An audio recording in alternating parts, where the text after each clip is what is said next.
Welcome everybody into the Oklahoma Secondary School Activities Association Finals for Madden. Joining me here in the booth is DJ TJ as we get things amped up in what could be and maybe will be the biggest moments in these students' lives. These high school students looking for the title here in fall 2024, and they're about to play for it here today. TJ, how are you? I'm doing good, man. Who doesn't love football in December? I mean, obviously, we're slowly approaching the new college football playoff. Obviously, NFL has been crazy recently, and so there's just so much good timing of a state championship like this, and plenty of good professional film to be pulling from as well, even if it is the virtual pitch that's in question today. 100%. So let's get to know the teams, know the players as well in this finals for Oklahoma. We've got Piedmont High School in Anthony facing off with Bartlesville High School as well. Cooper going to be representing that high school and ready to go. Both of these two players, they're amped up. They know the mission ahead of Miss TJ. They absolutely need to be on point here today. And we also want to let you know that you can get involved as well into PlayVS. You don't have to just watch. You can be a part of what PlayVS has to offer. And that's something that I'm excited about because enrollment for the PlayVS High School spring season is now open. Compete for free in your favorite game titles and battle all the way to the championship like was here today. Learn more about PlayVS in the upcoming season at playversus.com. Again, that is PlayV as in Victor, S as in Sam.com. PlayVS.com is where you can enroll your high school for the upcoming season. And TJ, you've been a part of the high school scene as well. So speak a little bit about your experience through not only PlayVS, but just in general through GHSA and all the experience you bring into the scene now. Yeah, I mean, so as you mentioned, I currently coach high school esports in the state of Georgia. It has been an absolute blast this year. Our finals are actually this Thursday, so I kind of get the early finals nerves out through my casting career, and I get to lock in with my boys on Thursday. But no, it's an experience like no other. Getting the chance to play video games competitively in general is a true blessing, and to get to do it even on land, to get to actually look at your opponent dead across the eyes at such an early age. No, it's a great chance to develop your skills as a person, your skills as a leader. I'm forever grateful for my experience within this realm of things. And every single time that I ever went to any high school esports event, it was a absolute blast, whether I've been the caster, coach, or player. It's always fun. Yeah, definitely. And Oklahoma is known for football. It's a football state at the end of the day. So Oklahoma Secondary School Activities Association, no exception. We should see some of the best in understanding the overview of gameplay. That's what Madden's all about at the end of the day. And you can also get involved in Madden as well, as that's part of the PlayVS picture. So if you're a middle school or high school student who plays Madden, you won't want to miss this event. The Madden Youth Championship NFL Draft Qualifier is a free weekend tournament for students ages 13 through 18. The winner of this event will be flown out to the 2025 NFL Draft in Green Bay. That is dope. Wish I could be able to be a part of that. But do you think you have what it takes to compete against the best Madden players out there? Well, this is your chance to prove it. Don't miss out. Sign up today using this QR code or visit stadium.playversus.com to check it out. And I mean, that's an experience of a lifetime. I haven't been able to get to a draft, DJ, but I've heard it's great vibes, and the fact that you can compete for so much on the line, pretty cool too. I mean, Lambeau Field's one of the greatest fields in probably any North American sports team's history ever. And so maybe a little bit of some Lambeau leaps going on from the winner of that tournament. But again, such a cool opportunity. I mean, imagine getting to go to the NFL draft to play video games. That's crazy. That is absolutely awesome. Yeah, I mean, there's nothing like it at the end of the day. And having an experience like this in the championship is really just a footsteps into the collegiate scene as well, which I know you've been a part of as well. So again, your experience goes a long way in this moment. You've had a lot of live events that you've been to as well as a former champion at the state level. What goes into the mentality walking into this championship game, especially in a game like Madden where it's one-on-one? Oh, man, don't hype me up too hard now. We got to make sure we talk about the players I thought it was first. subtle. I thought it was subtle, okay? I'm playing. But no, I mean, a state championship, in order to have that title, composure. It's the key word. It's the same thing that I coach my players on, is that you've got to take deep breaths. You've got to realize the situation. You got to realize at the end of the day, you're here to have fun, but those rings look pretty nice on the hand. Exactly. I mean, that's what you're after at the end of the day is notoriety. So let's talk about this matchup as well. Two of the hottest teams in the NFL right now, Chiefs and Ravens, especially when we talk in the Madden 25 sense. So what you're going to have is a lot of high octane offense with you still have a defensive presence with both of these teams, but the Chiefs have been a staple for years as far as the NFL goes with Super Bowls in hands, rings in hands, right? And Ravens, I mean, they always hang around. They make playoff appearances. But that means that you get a strong team in Madden. So right now you'll see the Chiefs on the start. So Josh will be leading off on that front. So we'll see if he gets things going here early as Mahomes is out left, trying to utilize a little bit of his legs there early, but no room to show for it. I will say honestly, I'm not shocked at the Chiefs pick, but especially against the Ravens, it's a bold pick. I'm definitely here to see what Josh can do. I would imagine that if you're using any of these wide receivers or even Kelsey himself, is that you're using them for the speed. And there's a UGA alumni on this team, Mecole Hardman. There's obviously Xavier Worthy. We're talking about 95 and 98 speed respectively. Those guys are crazy fast, and they're going to create problems this game. Yeah, and this is Isaiah Pacheco prior to breaking a leg. So, I mean, he's definitely effective as well in the backfield, let's be honest. So we'll see if you get value from both sides of the equation here too. As they're lined up, looks like a dime look from the defense. Not a bad idea, seeing as the formation they're set. Mahomes will run and get the first down, so already making some progress off the bat. When you're in this final scenario, a hot start is really what you want. Of course, and one thing too that I love about Madden Meta is that especially this game, we're seeing a lot of bunch, but not just bunch. We see bunch nasty, we see bunch strong. There's even a bunch strong nasty. So seeing these kind of weirder formations that maybe aren't as conventional and seeing how Josh is going to use this Chiefs roster to really open up space will be something incredible to see. But he's got to make sure he can roll out here. He's got to watch out for the redirected Travis Kelce, and it will be blown up, but it is a first. It looked like the real Chiefs there, directing traffic, saying, hey, just roll down because they're going to commit to Mahomes. You have to at the end of the day. Otherwise, he'll pick it up with the legs. So great decision-making there. We'll get another first down. It's 2 in a row as they continue to roll in here. Josh feeling strong at the moment. As Josh, of course, representing that Bartlesville High School. And Drew just trying to find some defense will eventually take them down. So finally able to at least, stop, get a stop here before another first down's rolling. But this offense still finding room here, TJ. Yeah, I mean, Drew, the number 1 seed as well. So when you look on the other side of the line, you've got to make sure that we kind of see what the defense will be willing to bring out. And how about the boom? And it's going to be Kyle Hamilton who picks it up. Oh, the truck stick essentially on the other side of the equation, able to run them over, the fumble, a huge turnover early in this one. And when you thought you were making progress, and I said, Drew needed to make a big play. That's exactly the play they were looking for. So they'll get cooking here. Of course, Lamar Jackson on this side of the ball, on the offensive side of the equation, added Derrick Henry recently as well. So you've got a dangerous duo in the backfield here, DJ. On the other side, Josh pulling out pinch buck 0 already. I mean, I used to play Madden a little bit in high school, so I'm knowing a little bit about that pinch buck 0. For some reason, it's one of the true meta blitzes in Madden history, and it's never really changed. Just 3-4 odd is something that I run, something I tell my teams to run at a college football 25 as well. So it's a true consistent defense, but pulling it back to back here with this lack of coverage and really trusting the corners, that's a bold move, especially since the Chiefs lost a lot of corners, and now it's going to be Bateman getting out and getting out of bounds as well, but that's a great gain. Yeah, you mentioned the hit in corners, so when you see that man-to-man look, obviously you have the speed necessary as the Ravens to be able to take advantage of that. And Rashad Bateman's just one of the many pieces you have out wide too, so I love seeing that as well. First down, already inside the red zone, knocking on the doorstep. There's a pass to Flowers, short, and now they try to drag him down. Won't get in, but will be down to the 1-yard line. I mean, we talked about the Chiefs having speed, but Baltimore's got it just about every position. Derrick Henry is the dark horse, no pun intended at all. But he's got the speed, he's got the power. You got Lamar Jackson, who is a 2-time MVP, I believe.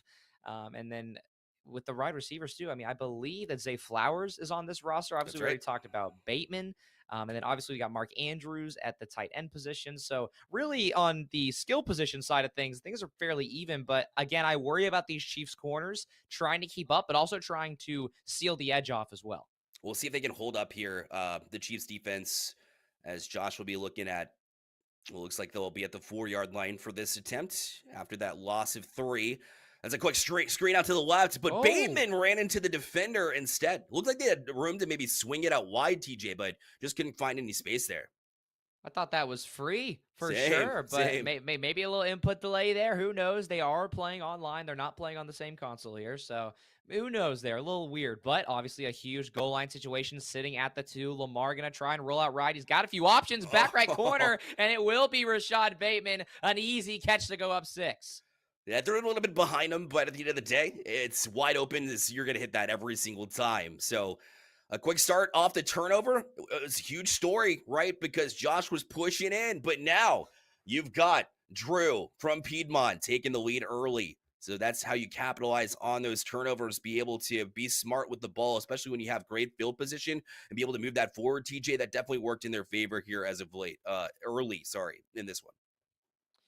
Again, Drew, the 1 seed representing Piedmont with the Ravens, off to a pretty dream start so far. Granted, still plenty of football left to be played, and we still have a best of 3, so this is not going to be the end of the series after this, and we might see a little bit of trickery here. It's a jet sweep I see, Bear Life. It's time for it.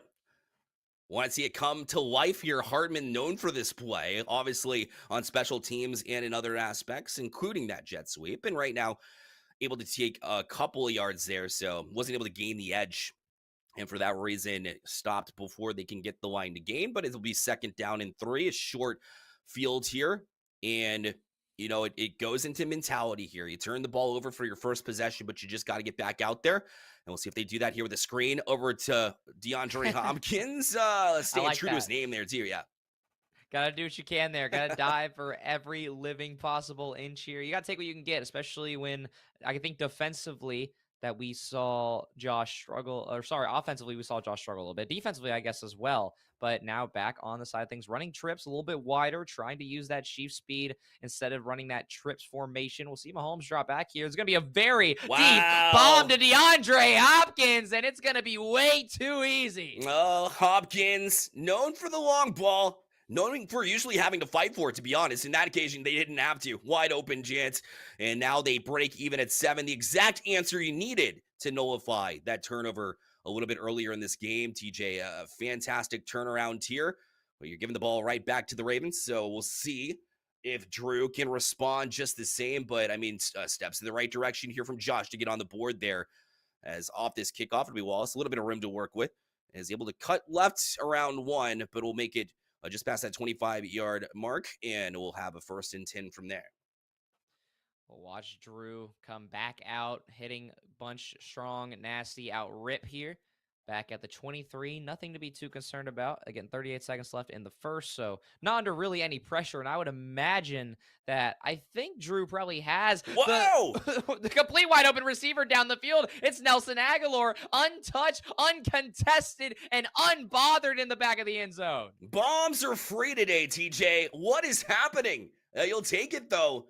And you got to credit Drew at this point. We said, how do you respond? But, it's a little bit more than that. Being able to utilize the high pass, the lob, to make sure that you get enough distance on that to just burn the last defenders is actually something that goes unnoticed by some relatively new Madden players or some players that maybe haven't dove into the weeds yet. But that's an excellent play yet again, a quick answer. So the primary focus at this point for this matchup, TJ, has got to be, how do I defend the long ball?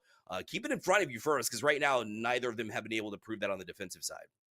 Yeah, normally we don't see these crazy offensive adjustments until probably the 3rd quarter, maybe even right before halftime. But both these players not scared. And you know what? Honestly, even if you're struggling on defense, the fact that both these players are not worried to test that range and to see what happens, I'm here for it. Will be 1st and 10, obviously out here at the 30 after the touchback.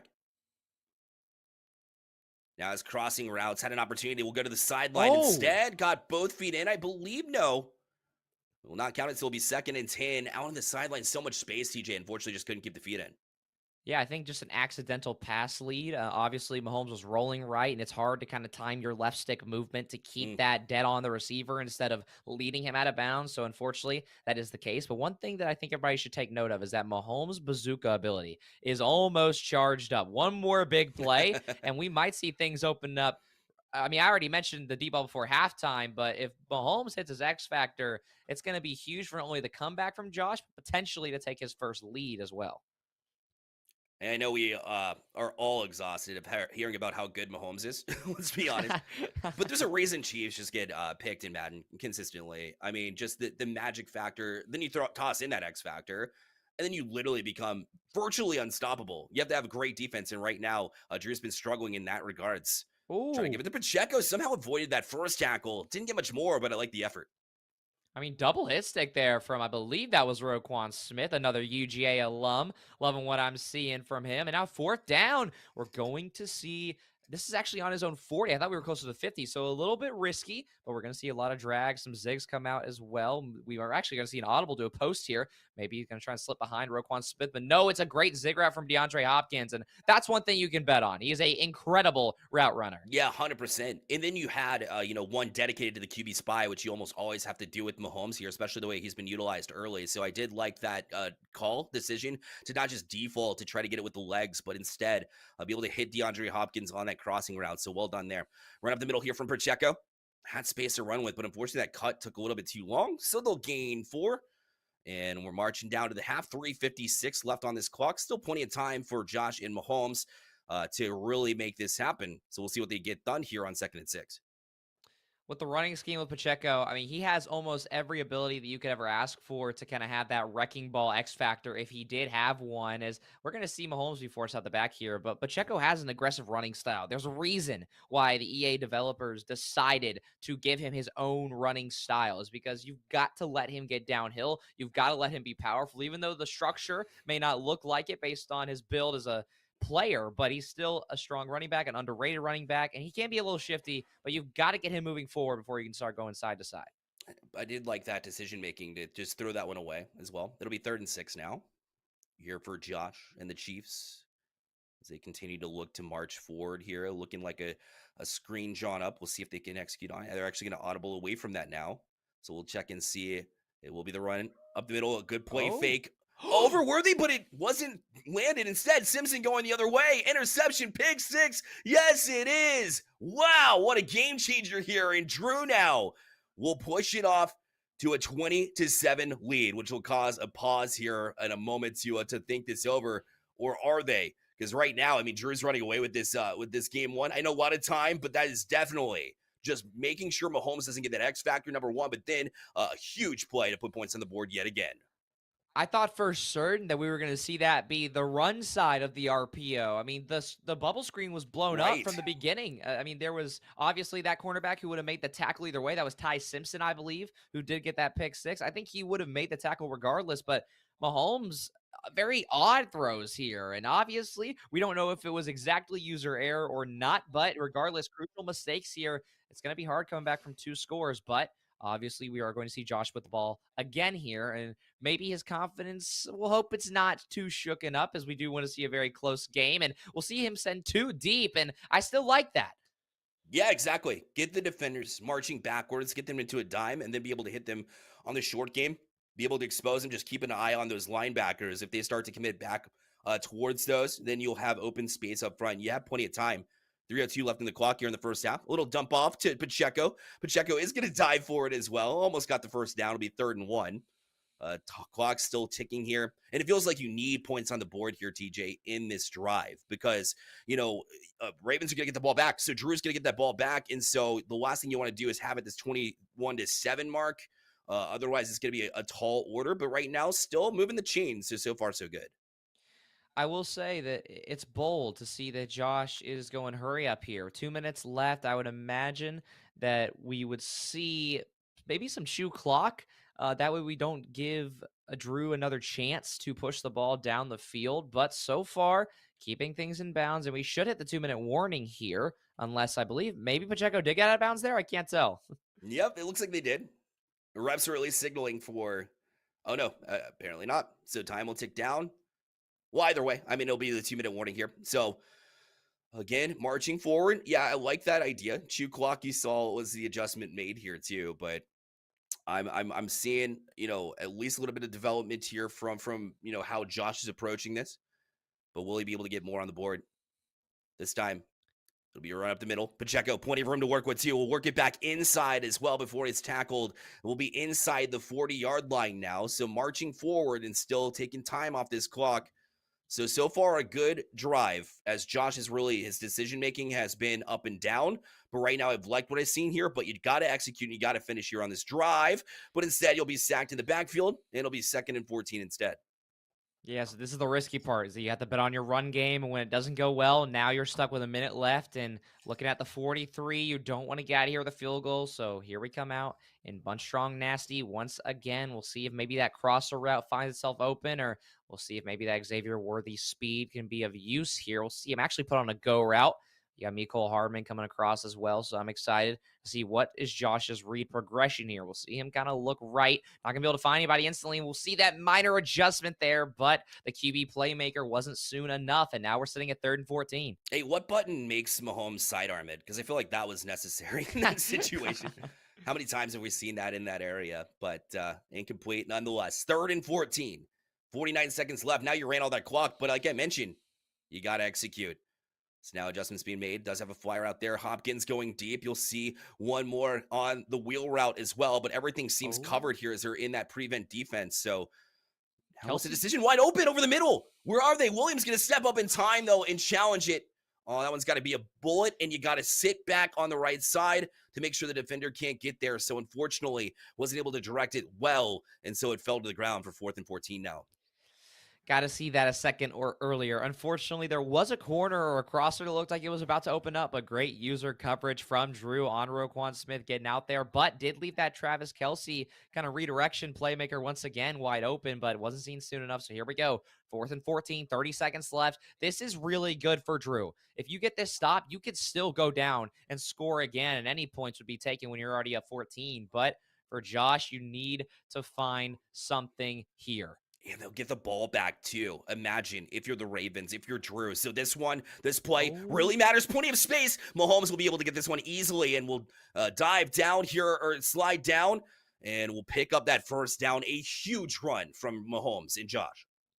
It's a great composure play from Josh. We already talked about this kind of in the mini pre-show that we had, is that to be a state champion, I mean, you got to have a lot of intangibles, but the mental capacity to roll with the punches, to throw a pick, and then to come back here and potentially only be down 1 score heading into half, that's the move. And there will be a flag here. I'm not sure exactly what for. It's going to be a legal man downfield. That RPO is a little too late. Yeah, unfortunately, we'll move you back 5 yards here. Definitely not the end of the world, though. They've been able to march forward here, but still 28 seconds left. So you'll have a few plays. You got 2 timeouts in hand, too. So as many plays as you can fit within that time frame, essentially. It'll be 1st and 15. Mahomes. Looks like they're going post routes all the way across, trying to open it up for Kelce here on the right side. We'll dodge one here, and now we'll get down inside the 10-yard line, and we'll have a timeout regardless. So it doesn't matter if he gets out of bounds or not, which he might have. So either way, 21 seconds left. You got 1st and goal. Yeah, I mean, you got plenty of timeouts. No harm in staying in bounds. Make sure you can have full control of the clock down to the exact second.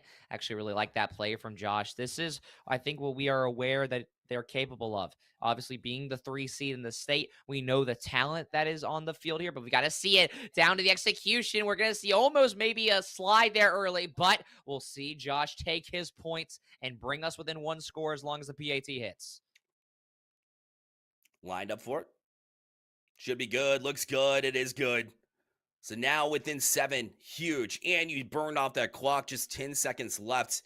But I mean, we've seen some long balls land. So I'm not sure if I'm 100% confident that this is not going to be a Drew bomb that has some space. Obviously, you're going to be in full prevent defense. So I doubt it. But there's an opportunity here. Nonetheless, with 10 seconds left, I anticipate nothing less than a bomb here at this point. Walking into the half. Either way, if you land it or not, if you're Drew, you had a successful first half and you'll march into the next half with ball in hand. So just excellent job to kind of manage things. The defense didn't quite step up the way that you hoped. But again, at the end of the day, momentum swinging onto Josh's side. Can they take it away with one last play here before the half? Maybe 2, if you got time. Sorry, it was 18 seconds, hard to see from our end, but it'll be Jackson out right. To buy time, we'll throw it away. Good decision. You'll have 1 or 2 more chances here down the stretch, TJ. Yeah, I was going to say that Josh coming out in 4-3 even is a bold pick, but I like him Yeah. trying to disguise the 5 down linemen, the 5 rushers, and only rushing 4 instead. So you still get that pressure on Lamar. And at the same time, he was able to switch stick over to Trent McDuffie and cover the deep route as well. So now this is a bold pick. I'm seeing full man here, Bear. Oh man. And they have burners too. Zay Flowers, for example, speedy demon. Will he be able to burn it though? He got 2 on him on the left side. You can see Oh, no locked. true option, but you do have Mark Andrews here over the middle. Was able to shed 1 tackler as well. And you get closer here with 3 seconds left. They're in striking distance now.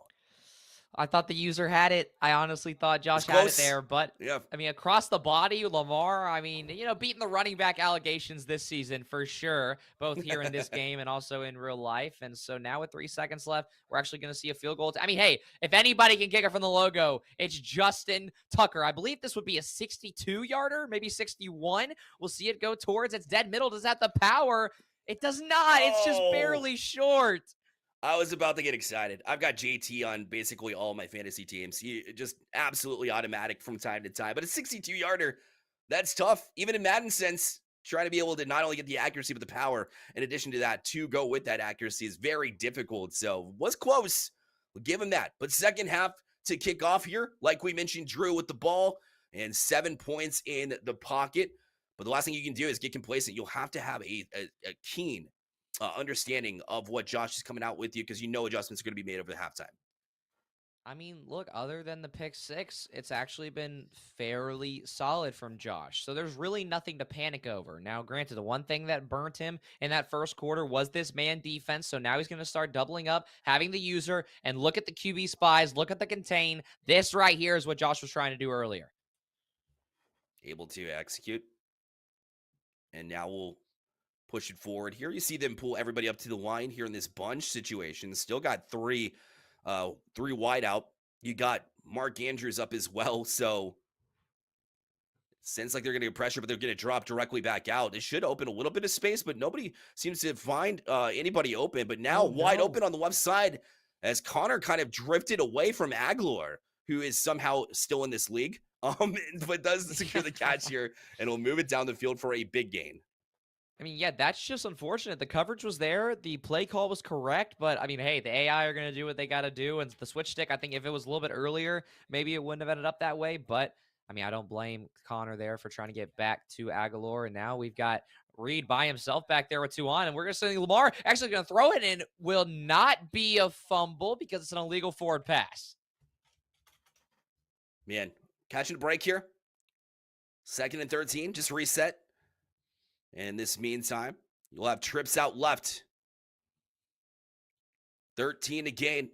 They will be bringing a little bit of pressure here on Lamar. He rolls right. Not going to have a whole lot of time to work with here, too. I'd like to see him throw it away, but he's actually going to hold on to it and get Mark Andrews over the middle here, and they'll push inside the 25. I mean, we're all aware of what Lamar Jackson in Madden is capable of, but 3 players surrounding him, going the opposite way, trying to get it across the body there, and finds Mark Andrews perfectly in stride. That is crazy clutch plays from Drew there in the pocket. See if they get it done again. 1st and 10 at the 23. Rolls left, has Bateman. Just enough space and separation will get down to the 2 as they, again, utilizing every weapon in this offense from Bateman. We saw a big play from Zay Flowers earlier, and now they'll be down at the 2. Working it in here in the red zone. Why not give it to the workhorse? Whoa. What? Okay, King Henry is not going to fall over in that situation, I would be honest with you. But unfortunately, I mean, at the same time, Josh is able to prevent a touchdown, but for how much longer? I mean, hey, for Trey McDuffie, that might be a career tackle right there, somehow stopping a freight train for finding the back of the end zone. We'll probably see the same play here, maybe another inside zone coming out from Drew. No, it's actually going to be a crack toss, and it will be a Derrick Henry touchdown. 3 defenders, pinball machine bouncing off him. You can stop the train once, I guess, but you cannot stop it another time. A fake here as they'll go for 2. Whoa. Johnson now going to toss it. No, your hands are going to defeat you there. And that's the risk you take going for an offensive lineman typically. That's a clever trick play. Had him wide open, but did not land that one. So I get it's a bit inconsequential to some degree, but if Josh is able to work his way back, it might be a little bit of an easier route here in the 3rd and 4th quarters. I mean, we have yet to see Drew have to go for two, so obviously he believes in probably that Ravens offensive line and Derrick Henry to get a two-point conversion if he does end up needing that. So I respect the play a little bit. It's bold, it's confident, but hey, you're on land, you're on the state final stage. Why not? Exactly. Take some risks. And right now, the defense all over that one. Pacheco has not been able to get going here. That threat that we talked about with Josh having Mahomes cooking for a little bit of time, and it's hard to do, especially when your run game is just simply not working. You have to rely heavily on the pass game, which has been relatively strong here for Josh. So you'll see them go directly back to it, I imagine, on this play, pending any other adjustments here. We'll have a crosser. But the middle is shut down. Oh, Not a whole lot of room. But on the far side, now looking for Hopkins. don't. He pulled it in. 1st and 10 inside the 20. Oh my, KC pulled in Hopkins. And it's probably one of their better decisions. They haven't had a reliable wide receiver in a long time, or at least not a number one. And Hopkins is exactly that. And Josh utilized that to perfection. I mean, who would have guessed that the uncontested deep ball receiver would be DeAndre Hopkins? You look at Mecole Hardman, you look at Xavier Worthy, you would imagine that in terms of those post routes that it be kind of barbecue chicken in terms of getting those receivers downfield. But DeAndre Hopkins continuing to create space, and that was a narrow throw. This was a great run as well, gaining 5 as we are now halfway through the third. Marching forward, no quit attitude here from Josh. Respect taken here in this championship game. And a little bit earlier had some trouble finishing drives, but this time around, last couple haven't been able to do. I think they're in the pocket there. Are they going to get them for it? They are. So that's going to be intentional grounding. Unfortunate penalty to take here. 3rd and 18. That'll make it extremely difficult now. Especially pushing the end zone, too. Granted, still in field goal range, but it will not be exactly a freebie. We'll see for Verts with a wheel route with Travis Kelce involved. I like the idea. Obviously, Kelsey's got plenty of abilities to free up space on that route. But we'll see some adjustments come through. We'll see actually it's going to be the Xavier Worthy out route. Maybe looking for a manageable 4th down, I would imagine. And yes, that is what we are going to see. So Josh already knew that he wanted to go for it. I like that. 10 yards. What's the money play here? That's right. What do you go to? In traditional football, 3rd quarter, 2 minutes left.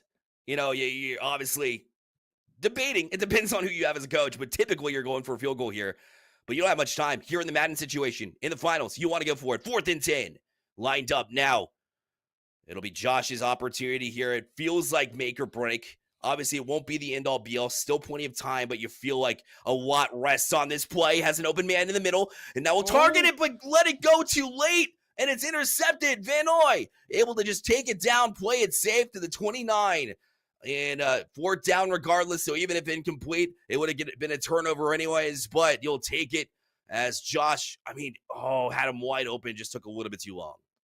I think Mahomes was accidentally celebrating that, too. I don't know if you just saw that there, but that was an interesting animation. So the Chiefs offense may be a little out of sorts. Hopefully Mahomes is okay. But no, on a serious note, that read, once again, like we mentioned with the Kelsey redirect right before halftime, you've got to see that earlier. You've got to have eyes on all your receivers. It's one of the toughest parts about high-level Madden, but it will come back to get you. And for Drew, he's played incredible defense. And Kyle Van Noy is a Super Bowl winner. And he may be a pass rusher by heart, but my God, those passing stats, he is still a coverage linebacker no matter how quickly he can get to your quarterback. And we'll see what kind of needs to be a mental reset here from Josh. And you need a stop as we're almost here on the 4th.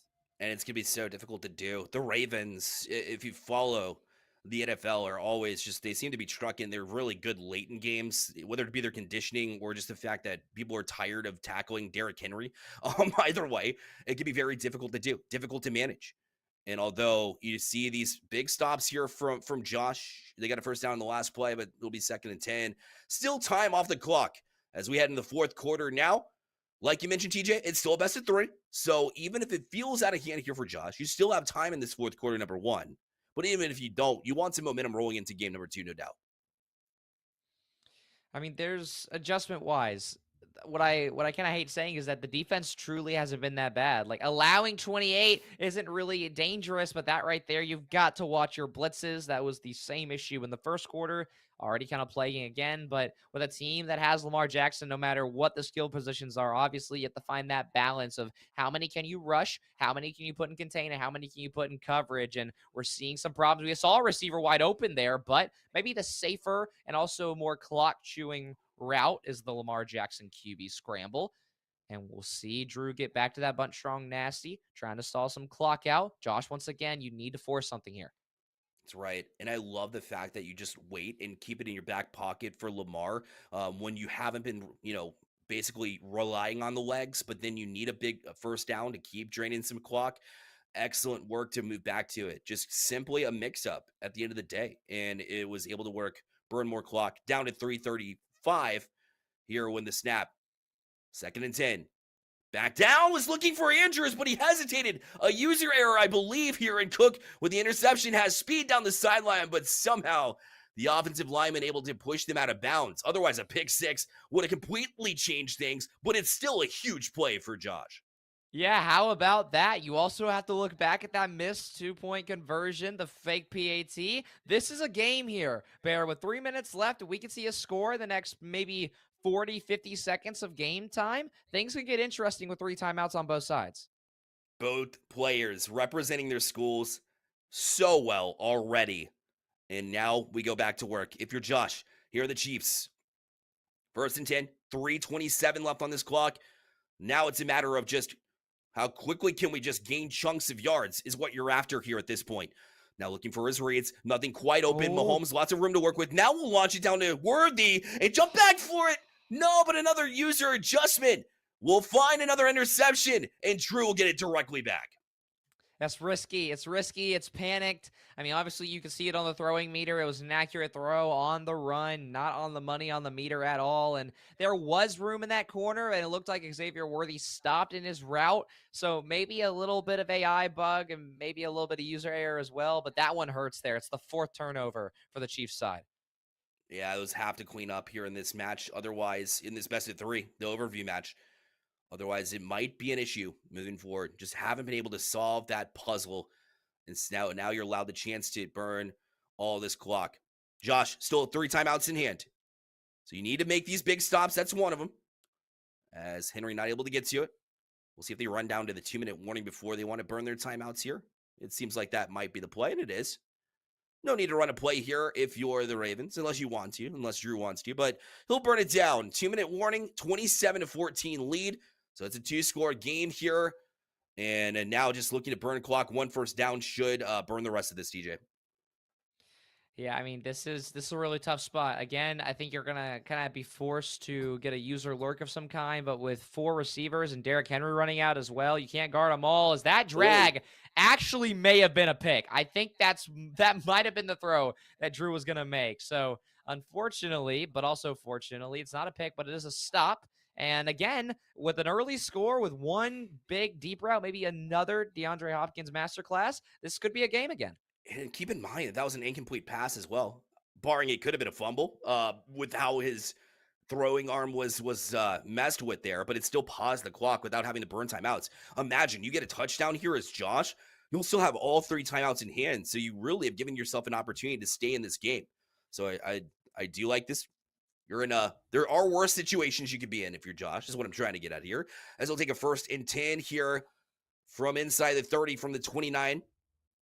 Mahomes back to pass here. Josh looking for it. We'll make a quick pass over to Kelsey. And not going to gain a lot of ground and also going to burn a whole lot of clock too. You got to look for the sidelines at this point, TJ. Those runoffs are going to hurt. That's something that I think got kind of amped up in the last 2 Madden games, is how those no-huddle runoffs started instead of letting your players run to the line. And it ends up costing more time, just in my opinion. And so, unfortunately, if you are going to run that hurry-up offense, you've got to realize that you need to go deep. You got to go quick, because those 10-second runoffs, sometimes they're even larger than that. They're no joke. So we need to see some deep routes here. But I'm seeing some zigs. I'm seeing an out route. We're going to see some audibles, and maybe Kelsey can get open, maybe pass a safety or 2. It looks like it'll actually be the Mecole Hardman zig route. But again, here comes another runoff, and it will be another 10-second one. No, that's tough. You got to keep moving, though. Keep your head on steam. You know you need those timeouts in your back pocket, so you're not using them. You got to move faster than this. I know you want to make adjustments. You want to throw the defense off. We'll see if they get it done.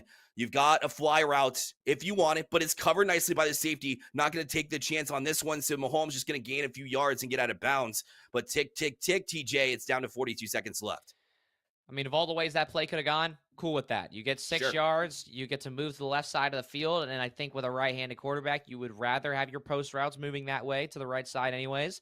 So we'll see what the play call is. I don't imagine we'll see. Okay, never mind. We're going to see PA crossers. It's a classic, like, couch play, and we'll see if maybe it works out in the state final stage. There is going to have to be some adjustments, though. We are going to see some hot routes come in. We're going to see a few players open up if the throw was made in time, but unfortunately, great user coverage from Drew and another Mahomes rush, and you'll take it, but valuable seconds continue to tick. Yeah, and this is just going back to the many turnovers you mentioned earlier in this game. When you have 4 turnovers, it really shakes your confidence. You don't want to take those risks. But I did see a couple of open moments where you could definitely not only squeeze it in there, but there's plenty of space. But you keep focused. Now under 30 seconds left. Here on first down, Josh going to take off yet again here from Mahomes, trying to utilize the legs as much as possible. But TJ, at some point, you got to take a shot here. Yeah, I mean, again, we talked about it for the last minute 30 now of this drive, Right. as I believe we did see the ball fall into the Chiefs' hands around that time, and no deep shots just yet. There's been a few attempts at it, but no deep throws. And again, it's this weird middle ground, and you don't want to give the ball away, you don't want to throw a pick, but at this point, you don't have a choice. 20 seconds left, you've got to throw something up. Maybe a Travis Kelce one-on-one ball, or no, maybe it's actually just going to be Mahomes sitting in the pocket, running out, not going to opt to throw the ball, and we'll see another timeout come through. And I respect the first. I mean, you'll take it, but with 16 seconds left, I never want to say it's impossible, but kind of need a touchdown here, or else it will be a touchdown. And now, obviously, you'll need the onside. In addition to that being a 2-score game, so maybe have accepted defeat is Josh as he's just trying to pick up space from Mahomes. Maybe some conditioning here at the end of the day. Listen, you're like, yo, I'll just run Mahomes over and over again. Maybe they adjust to that, and in game number 2, you come out and find some success. Putting my tinfoil hat on, Yeah, here we go. 5 wide. This is my style with about a minute left down. Is this 5 wide? And you had no choice. Had to throw it up. That's not a bad pick at all. And Kelce almost had the inside lane there, but kind of got weird animation out of that. So 3 seconds left. I would imagine that maybe we'll see a little bit of trolling, maybe a Hail Mary, or maybe we'll see just a simple knee. Yes, we will. That's really great sportsmanship from Drew and an even better first game.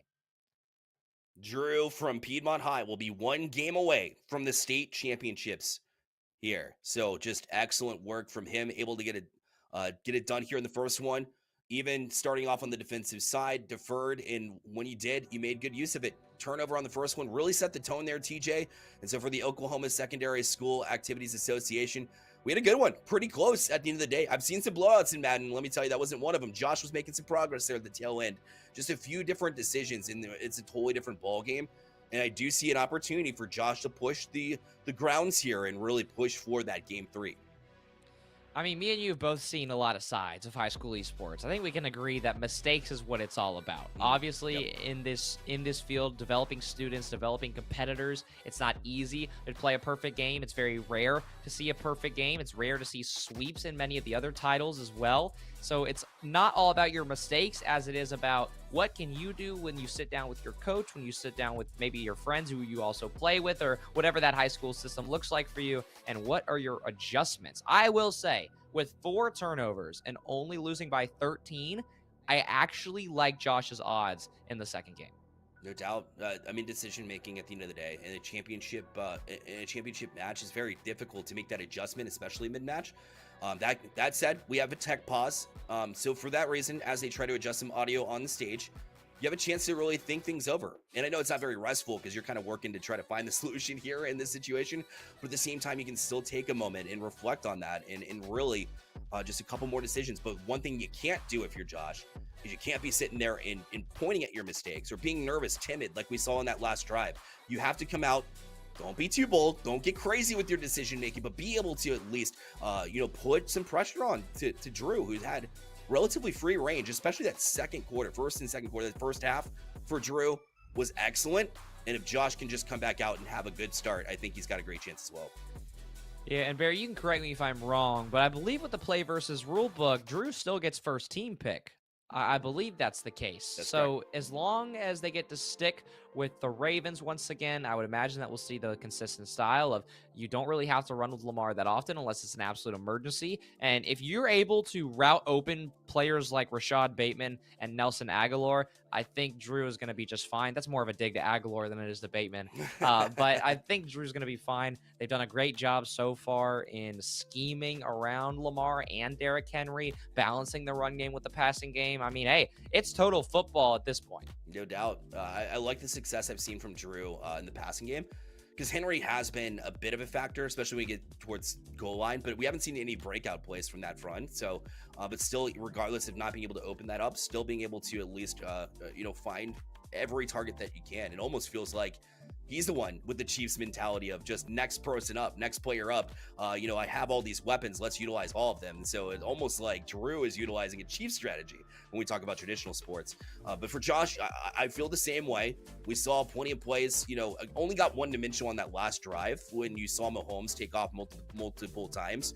But it was using Kelsey, was using DeAndre Hopkins on the deep routes, on one-on-ones when he saw man-to-man. So there was a lot of good that can be seen from both of these players. And I really do feel like it was just unfortunate there for Josh. So a simple, again, mindset frame coming into this next one could make all the difference.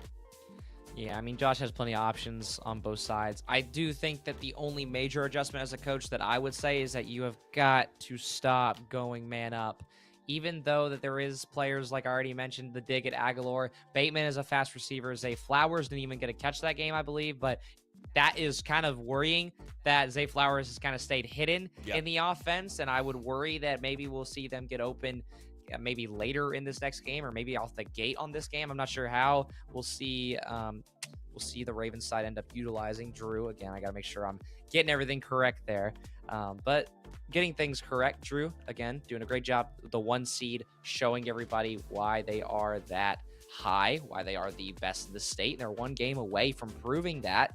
And I would imagine if we're going to see the Chiefs pick again, I don't even know, Bear Light, if there's a reason to go any other team.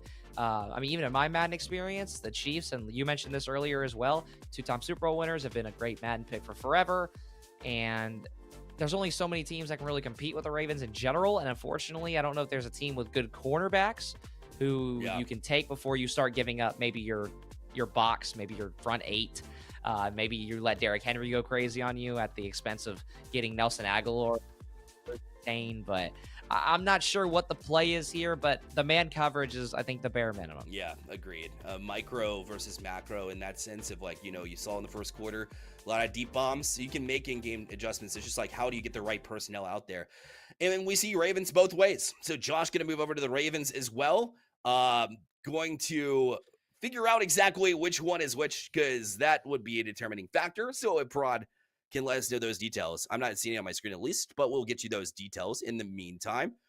So the adjustment from Chiefs to Ravens, maybe they like what they saw. Maybe the grass is greener on the other side there, TJ?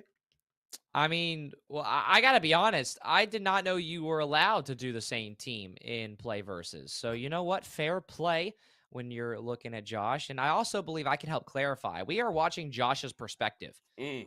So Josh is the defensive team. Perfect. And I can only tell that because we see the same gamer tag in the top right corner. So Josh is on defense. So the white jerseys. And then we have Drew, who is still the dark home Ravens unis. Good call. Good call. So now we'll have an opportunity here to get off to a hot start. Last thing you want to do is Josh just make a mistake early that really gives away any kind of breathing room here. So Josh on defense, you had mentioned. We'll see if they get things going here on the Drew's side, as they'll have a 4th and 3 rather. Now trying to just avoid this route, but it's not looking good. You're rolling back, just trying to find some space. 9 to B, and it'll drop. That could have been extremely dangerous because you get the ball anyways, but you would have had it on the 20 instead of the 40. So a dangerous game for sure. And once you drop back, you knew he was in trouble.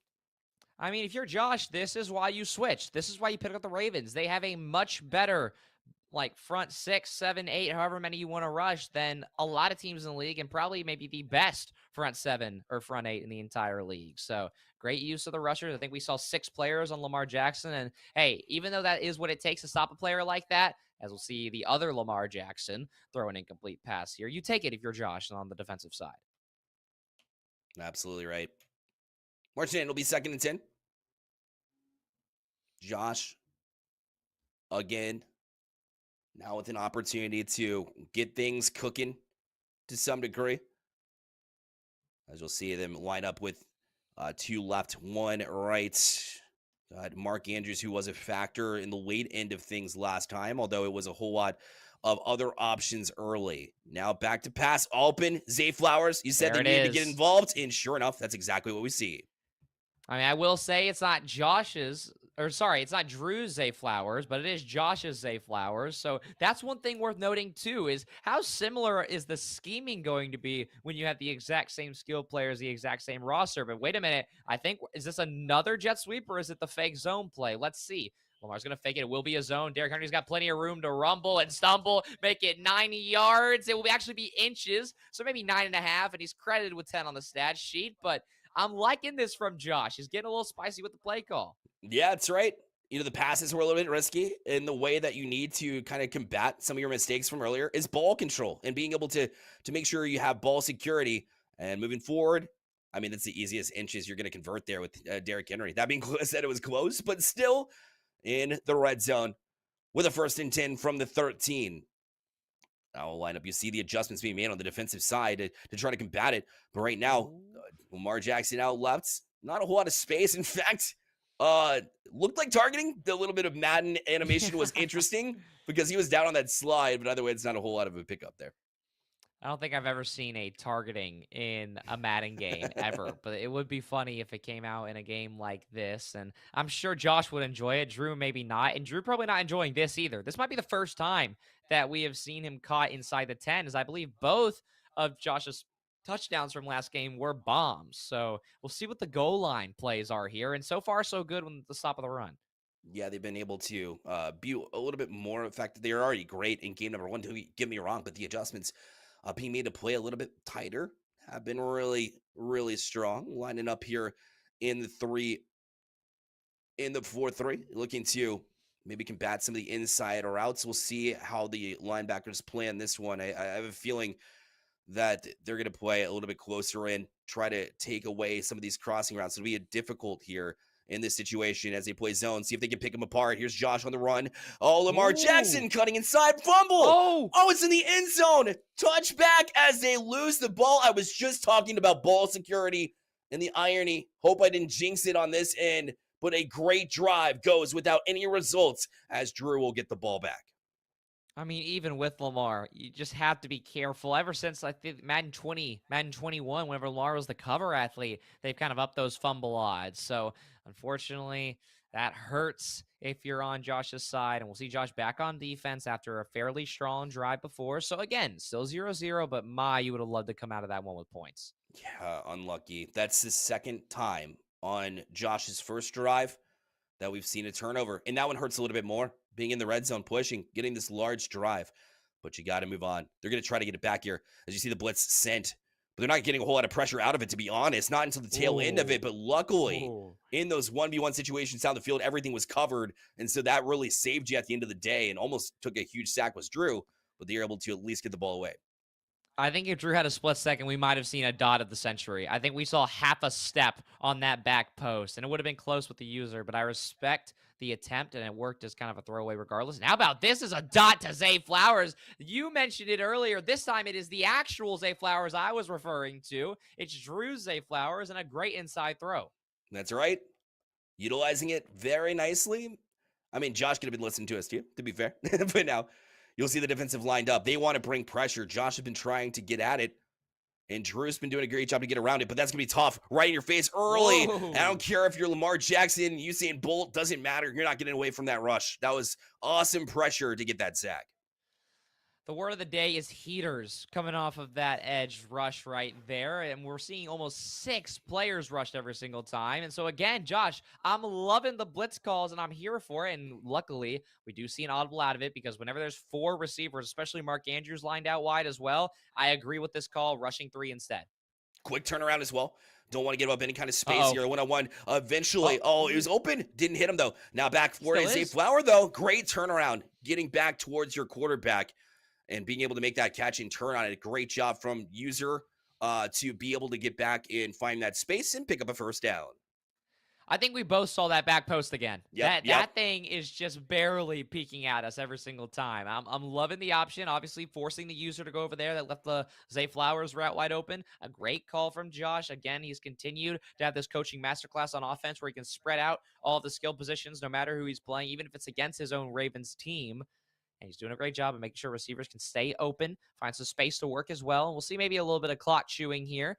See about 10 seconds go off. We'll see a lot of down linemen. We'll see a corner route and the user adjustment to push Josh or Johnson a little more right to make it an easy catch, uncontested as well. Great user adjustment. Deontay Johnson, very talented. So when you talk about the Madden, perspective, you still have that weapon too. I've barely been able to talk to about him after his recent transfer over from the Panthers.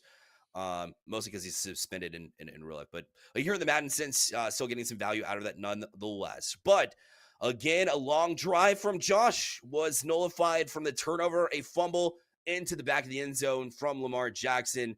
Weren't able to find that ball security, and that's how we found ourselves with Drew with the ball now in the dark jerseys. If you're just joining us and confused, it'll be Drew now pushing Josh on defense, who's been finding a whole lot of pressure with these blitzes. We'll have another one coming at you. Just sent 2 on that side. Or sent 5 total, and that'll force a throwaway there from Lamar Jackson. Just wanted to reset 2nd and 10. Great decision. I mean, when it's all said and done, a scoreless first quarter, given the chaos that we've seen in this game compared to the last game, I actually think this is fine. Obviously, there was some rough turnovers from both teams, some rough moments there. One was a turnover on downs, one was a actual turnover. But regardless, we'll see if there's going to be some learning, some coaching highlights from from Drew, maybe, if he can actually find the back of the end zone here and get the lead once again. We still have yet to see Josh take a lead in this game or the last game. Granted, he did have the first chance at it this game, but again, unfortunately, did lose the ball. And again, back on defense, is playing better, is containing Lamar well. But this man coverage, once again, we'll see how risky it is this time around. I'm afraid. You see the 3 wide receivers set, and Bateman on the post Clamps. had it. The slant was open, but instead, you just got so much pressure. And when you don't release it right away, you see a lot of rookie quarterbacks in traditional sports, in traditional football, that is, make that mistake, just not being able to trust the read. But that was wide open. But unfortunately, it won't be 7, but it will be 3 on the board here as they will take this lead. And when your defense has been playing strong, sometimes that's maybe all you need. But again, you look back at it and say, oh, what could have been there on that play? That is a huge win for Josh. Granted, nobody wants to give up points, but that's exactly what you needed. Number 1 player in the state, you hold them to 3, and now you get the chance to A, chew a lot of clock off, especially since you were the one to get the first possession, and then also B, find some points of your own and potentially, like I mentioned, grab your first lead. So we'll see. Bunch offset is the call. Derrick Henry in the backfield, and something tells me we know where this is going. Yeah. Of course, he's been picking up chunks of yards at a time, and here we go again. Has a little bit of space to work with there, too. It will shut down after a gain of about 6, and King Henry back to work. We talked about, ball security, but how about, clock control as well, as they're looking to burn a little bit of clock here, maybe walk in, try to find a second half lead at the end of the day. 3:52 left. He got all 3 timeouts as well here in this one. But maybe a surprise bomb, too, maybe inbound here from Josh as they line up for the 2nd and 4. Now back to pass, looking around. Again, has the post out route if they wanted it, but being chased down is Lamar. And now all of a sudden you see Lamar's maybe a little bit of fatigue coming out because he's been chased down pretty frequently right now. Yeah, he also was originally going to roll out right, but then had to cut that back and then go all the way left to make sure that they didn't get that intentional grounding penalty. So smart. It was close, and especially with Kyle Hamilton hawking you down, kind of lucky to get away with that one. But 3rd and 4, a very manageable play. We'll see a lot of adjustments. We're seeing multiple drag routes, one deep Nelson Aguilar route, and a post in the mix as well. So all of those adjustments are bottled. But wait a minute, no, the safety has left the player wide open, and Zay Flowers once again, some stick skill may be coming out. Will beat 1, and it takes 2 to bring Zay Flowers down. But Josh, under pressure, doing a great job. Some great adjustments from the last game. Yeah, Josh is Zay, greater than Drew Zay, right now at least. Drew's been trying to bring it back into the equation. But just from this standpoint, finding lots from it. Here's King Henry, had space, caught it back, and then dove inwards. I mean, if you have somebody speedy, you're breaking the edge there. But Henry still might have broken a tackle there. I would have liked to see him challenge that edge, to be honest. Yeah, stiff arm. That like Derrick Henry has arm bar. I'm like 99% sure, and if he doesn't, then that's a tragedy. So Right. gotta take your chances there with either the lower of a shoulder or stiff arm there. And also, that is a dangerous dive. That is, I think, animation wise, I want to say that dive is like a top 3 in terms of the highest fumble odds, even if it is Derrick Henry. So you got to be careful, especially going up in the air like that. I don't think that was the intention. You have to double tap that dive button rather than single tap it. But you'll take what you can get. No fumbles, no turnovers. But once again, you're within the red zone almost. I hope we don't see another fumble. Gotta be smart with this football. Finding Zay Nice. Flowers, get that first down. Keep the clock ticking and find open receptions here. Zay Flowers been targeted pretty frequently here as you line up for 1st and 10. Red zone opportunity yet again here for Josh. Can they capitalize this time around? Well, 2-minute warning before we get this play off. Josh, in prime striking distance, TJ, what do they got to do to get this done here in the red zone? We've seen a lot of opportunities go by the wayside. I'll make my professional commentator analysis here. I will say the biggest coaching adjustment that I have seen from both teams is Josh absolutely loves his zig routes. He loves the outside zigs, loves the inside zigs. So what did we see Drew do? He took his flats, he put them at 5 yards, and he just lets them sit on it and wait on it. And it's made the offense, especially the red zone offense, very tough from Josh's perspective because he's looking for that give me route, that go to zig. And so he has to find a different way to score. And also, Drew has got to contain Lamar here as well. 2nd and 10 from the 15. Henry's got some space. A bit of speed there, too. We'll bring it inside the 10. And a 3rd and 2 upcoming here. That opens up your playbook here in the red zone. You got space to work with. And if you don't get the touchdown, you will get the first down. So what did they go with? The tried and true, all reliable King Henry up the middle, going to be jammed down. A stuff in a big moment here. We'll make it 4th down and 5. You got a decision to make, and they'll go with the 3 to tie the game. And it's probably the right choice here at this point, even though analytics would go against that, but he missed it. No good. And Josh, another route down the field with no points to show for it. Oh my, all Madden comp is unforgiving. That wasn't even that far off. And Justin Tucker has abilities as a superstar kicker too. And it just completely gets thrown off. That is absurd. That is crazy. And in case you forgot, Drew, the number 1 player for a reason, a statement drive there as we're almost to halftime. Unfortunate. For real. And then it's like, of course, when it rains, it pours. And it feels like it didn't give you any kind of, help there in this moment. And now you've got Drew with Bateman, far side, down the sideline. 47 seconds left. And that is a pickup of over 50.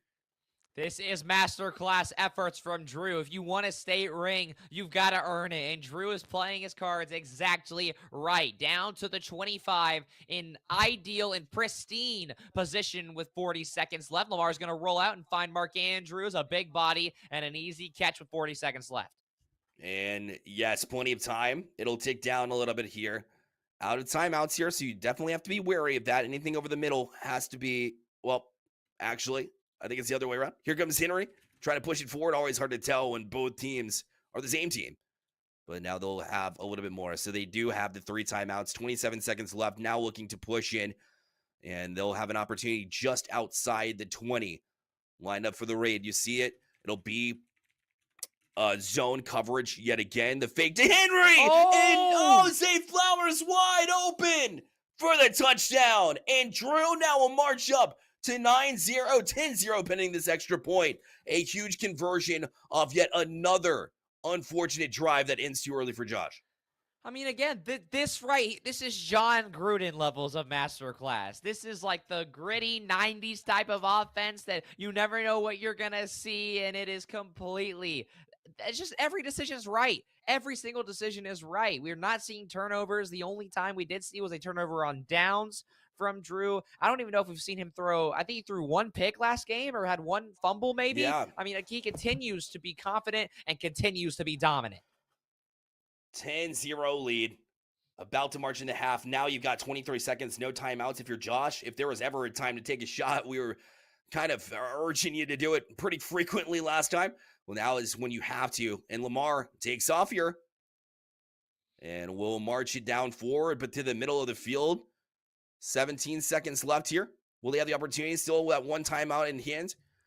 As they roll down, have an opportunity at least for a shot. Feels a little bit better here. You have at least 3 plays if you make it quick with that timeout in hand. Back to pass. Down, it'll be a drop off for Henry. Space to work with. Now a good fake, but then the dive yet again. And still in bounds. That's forcing you to burn that last time out, TJ. Yeah, I mean, just trying to stall clock away again. I love the idea. I love the way this thing is going. So now we are going to see Josh get a chance here. See what more he can find. Maybe a deeper out, maybe a corner. That is almost a dot. That's a really great play from, I believe that's Patrick Queen. Or wait. Or was that Marlon Humphrey? It was Humphrey. Yep. Okay. No worries, though. As they continue to, I mean, they're tracking well, making sure that nothing big is given up here in this moment. But a 3rd and 3 here for Josh in what feels like a must-need conversion in such a tough moment. Lined up. 3rd and 3, 6 seconds left. Got to be a shot towards the end zone. Either that or a quick out to get you a little bit further, but even that is a little bit risky. We'll see what they do. Plenty of adjustments made. The defense just working backwards. You see them in the dive, just waiting back as Jackson will take the snap. The run down, has space. Again, going to take off, but time's running out. Oh.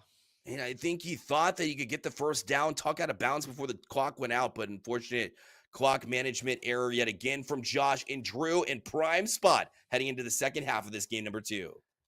I believe if Josh, it would have been close, but I think if Josh would have gone straight out of bounds, I actually believe that it would have been.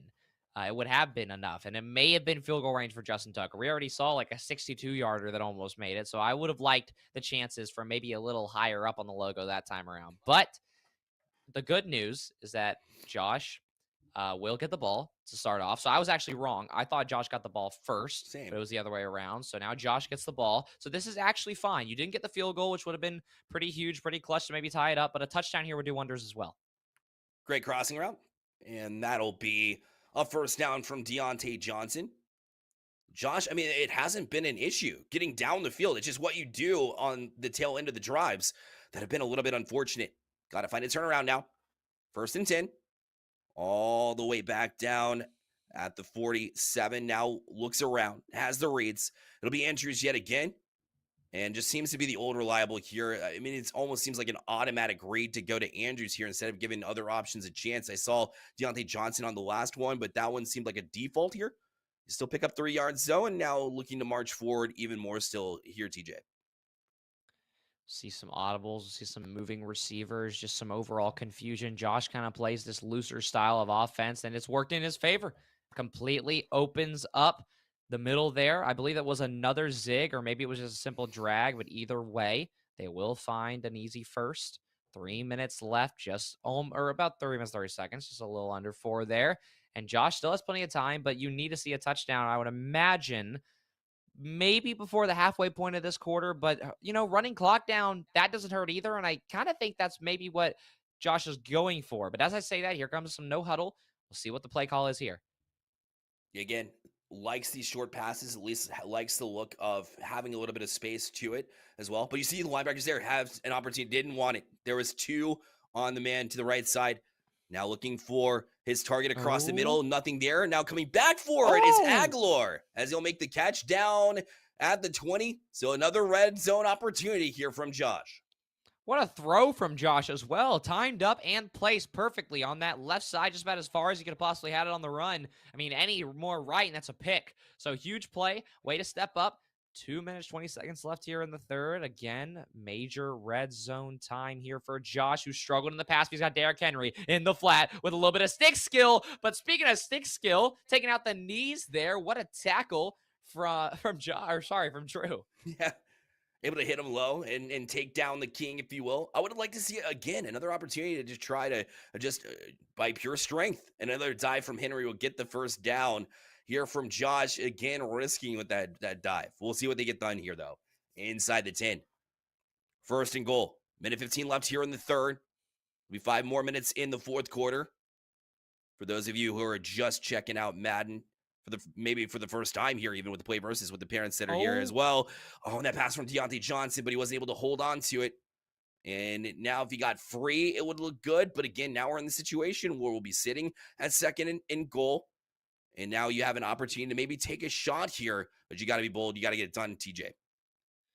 I mean, I like the risky throw because now we're seeing that Josh has the confidence to place those where they need to be. And speaking of placement, that right there is the bread and butter, the zig route within the red zone at the goal line. And we see a major clutch touchdown to bring this game within one score. And how needed did that feel, TJ, to get that touchdown when it feels like everything had been going wrong to some degree for Josh, no matter how well you've been playing? You mentioned great passes on that drive. Again, great decision making, was well responsible for it. So the adjustments have been made, and you're back within 3 here. So now a one score game.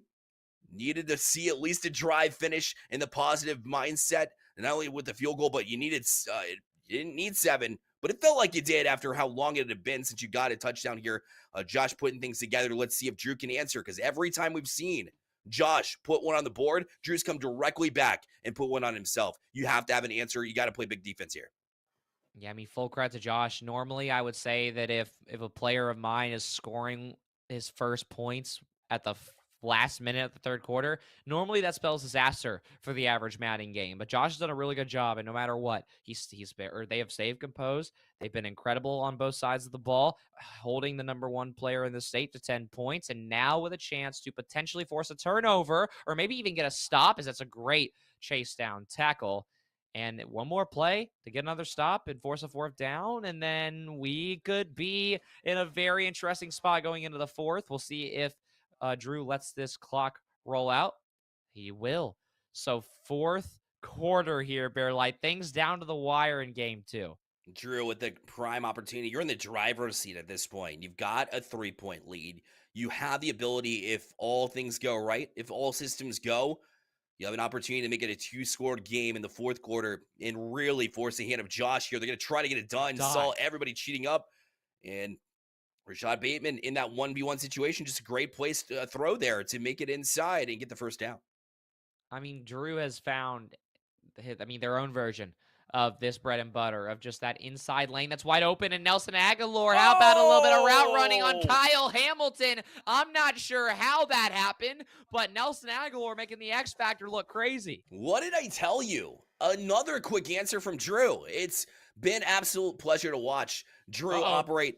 And now the fake again. They get it out to Isaiah Likely, who will get the 2 in addition to it to add injury to insult. So now an 11-point game. It's not just a touchdown and a field goal. Well, unless you get a 2-point conversion on that one. So again, just Drew doing things right. The fake worked this time around. Didn't work in game 1, but you're just really making it even more difficult to try to dig out. And now maybe an answer. Wiggins, great return here. Almost broke that last tackler. It might have had an extra 5 or 10 yards, but you'll take that return as Josh now needs a touchdown, it feels like, on this drive. I mean, we don't know a lot about these players, but Drew is playing like a state champion, playing like a seasoned vet who is used to this side of things, used to the pressure, used to the lights, and is willing to go for 2, even though the offense has been more stagnant this game. And there was a chance. I thought R1 might have been an option. I like the little check down, but I believe Lamar hit as he threw, and that one goes soaring out of bounds. Lucky that it wasn't a pick. Yeah, and how many times have we seen that from pressure? And it's not like Drew is just lined up and spamming the blitz, right? It's been a good balance of the two, and that pressure. Even when you get the Ravens front line getting pressure on Lamar, it causes all sorts of issues. But now, great decision. Deontay Johnson, that'll be a good chunk of yards here as well as he'll dive it out to, again, the 45. The signature move here from Josh to dive it forward for a couple extra yards. And now you start to get things moving here as well. 1st and 10. Now on Drew's side of the field. We'll have a couple different options downfield if it stays put. But instead, it looks like they'll make a last-second decision here to give it to Henry. Henry's got some space there as well. Again, big chunks of yards taken here, but TJ, last time when we talked about halftime of this game number 2, when we talk about game number 1, time management was a bit of an issue, and you can't just default to Jackson's legs. It will be taken away here because Drew has seen that, been there, and so you have to finally take a shot. We've been saying it all game long, all match long, and they are getting these chunks of yards here, so give him credit for at least being able to take what the defense gives you. 12-second runoff there. I mean, we still have 3 minutes left, but that is absurd. That is crazy. So now we're going to see, again, this rough spot. We're going to see an RPO come out as well. So almost guaranteed to see some clock chewed here. We'll see if it is going to be thrown. No, it actually be a delayed throw, No! and that was almost completely sniffed out by Kyle Van Noy, but the user switch stick was mispositioned just so slightly, and it will open up the chance for I just for survival from Josh here. I mean, that right there probably should have been what could have been the end of the game. But with 3 minutes left, again, we need to see a score earlier in the drive. That was the problem last game, like you mentioned, the time management is that we saw way too much clock get chewed out by Josh on his own drive that hurt him. And you got to keep in mind, this is a two-score game. So even with the 2-point conversion, got to move quick. Got to be able to find something here, 3rd and 8 as well. So to just Ooh. add a little bit more of a question mark here too. Great job to time that one Oh. though. And they do get the catch, but it won't get a first down, 4th and inches. And so now what do? You got to run it up the middle, which will burn more clock potentially. Or do you take the field goal here and just go and try to get the touchdown later? They're going to go for it here at 4th and inches. I mean, you have to go for it. I will say Feels. though, honestly, if you're Drew, I think as long as you give them like 1 yard, that's fine. Honestly, I think Drew, that's a smart decision because now we're almost guaranteed to see the 2-minute warning. There will be a play that will probably go off. Yes, we're going to see a halfback stretch. Henry up the middle, kind of stumbling for 4 yards. And so you know what? There's only so much you can do against a QB sneak. No tush push, no Eagles, nothing like that. But regardless, I like Drew just still sticking to his defense. 2 minutes left. I mean, even if a touchdown is scored here, Drew is in a good spot. Yeah, still just watching the time tick off. And at this point, you're not giving up any big plays. You haven't been. And you've been taking away the smaller plays too. And it's not taking away from anything. You look at them just playing the flats, hard flat read. And it's been difficult because now you see him eyeballing. Josh is looking for those receivers for the dump off. And it's just not there because if you let that go, that's an easy pick six, easy game over. So how do you adjust to it? You got to find some passes that are a little bit further, again, maybe 5-10 yard range instead. And that's perfect right now because they have an end zone run. Now they're probably going to be looking for Flowers in this route. You see him bunched up now on that movement. Now looking for a potential post route outside. This is almost feels like everything here at this moment as 3rd and 2 about to transpire. Play clock down to 8. Now gets the playoff. Now good throw outside. Took a little bit long, but it will be counted nonetheless. Touchdown from Josh will keep him close. Yeah, that had me worried a little bit. I saw the route open up. Me personally, I would have thrown it a little earlier because Kyle Hamilton coming down with a hit stick. I'm surprised that was still reeled in. But hey, you take it. Big 2-point conversion. Something tells me we're going to see a zig route. I'm already seeing the Aguilar and Mark Andrews together. It will actually be rough. Maybe a back of the end zone play. Square maybe had a moment, but nothing. Now Lamar up the middle with some slight stick skill at the 1 yard line, not finding it. So not going to be a field goal game. We're going to have to see Josh find both a stop and a touchdown to not only grab the lead, but to win it. And that was a matter of inches. Lamar up the middle, and it looked like you might have had it, but that was so difficult. They were playing for that exact moment, and the no hesitation attitude to have your linebackers in that position to be able to attack that before Lamar gets into the end zone. I thought he might have had it. I honestly did. But you got to play on now. Big stop, big moments defensively for Josh. And Drew has basically had their way to go on to some pretty solid drives. I'm not knocking Josh's defense, but it is very difficult from a Madden standpoint to prevent one first down is all Drew needs. He's been doing that all match long. Well, I mean, Josh did show some great defensive moves with the Chiefs in the last game. Did make things a little interesting down the stretch, even though the offensive possession was slower than I think a lot of us would have liked to see. And so far, I mean, honestly, if I'm Drew here, I think you could take another run play, and then with how well the pass game has gone, I would not be opposed to see some crazy sort of long shot here. But hey, we might see it right here as I'm seeing deuces, but it might just be a run play. Yes, it will be. Derrick Henry is stuffed. Great defense, and there is one more timeout on Josh's side. I would be shocked to see Drew just run this here. Yeah, there's no way. You want to be able to get sometimes. tricky. I mean, you've had the lead the entirety of the match through games 1 and 2, and now you feel confident that you're able to bring this up. So we'll see what look that Josh throws at them. Maybe thinking to stuff the run, but also you have to be mindful of Zay Flowers. He's been great at picking up the dimes, right? Getting the 10-yard plays, and that's all you need to secure this victory for Drew. Opportunity. Now Bateman, catch first down, and secures the ball down to the ground as well, and that should do it here as Drew representing Piedmont High School very well, as now they'll be able to run out the clock. I mean, Drew has been cooking with those inside throws all day. It's just third down in a crucial moment. You cannot come out in man-to-man there. That's unfortunate from Josh's side. And, I mean, we're not completely done. There is still some slight chance for some crazy fumble. There's plenty of X factors and superstars on that Ravens front seven, front eight to force something. But we'll see. The play call, I would imagine, would just be a give to Henry. And we're not going to see any dives or anything. But with 3 players all together, you can't even get a hit stick in there. So we're going to see a lot of time go away after this timeout now. Oh, it's No, actually, that's game. that's Actually, it. think it's over. Yeah, victory formation. Drew from Piedmont High School. It was a valiant effort from Josh. Played well. A few mistakes that you look back on, and you walk into maybe next semester and you're saying, "Listen, I've got it. I got to the state championship finals. I was able to put my name onto that list of players in that tier of players as well. Actually, 4th and 9, but the timer's done. Anyways, Yeah, yeah. he's not going to, Okay. there's no way they punt it. So, I mean, it would be, yeah. it'd be cool sportsmanship, but there's no way. I can't see it. That's the game. No, you got to secure that victory. You got to secure that title. It'll be Drew from Piedmont High School, your champion here on the Madden side of the Oklahoma Secondary School Activities Association. Congratulations, Drew. You certainly earned it. And on the other side of that, Josh, a very valiant performance, having to switch teams and switch schemes between those games, but both games still close. So fair play to Josh. It wasn't a bad performance at all, and Josh is very clearly second best in the state. But to Drew, big congratulations. Yeah, you got a lot of fun into you as well. And if you love this action, well, you're able to get into it as well on the Play Versus side. So actually, Play Versus as being that high school platform. Well, what if I told you that it actually transitioned to the middle school side as well? That's right. If you have a middle school program, now is your time to shine. Play Versus Middle School is here. Play Versus free to play middle school leagues are centered around team play, with the ultimate goal focused on student growth and fun, of course, at the end of the day.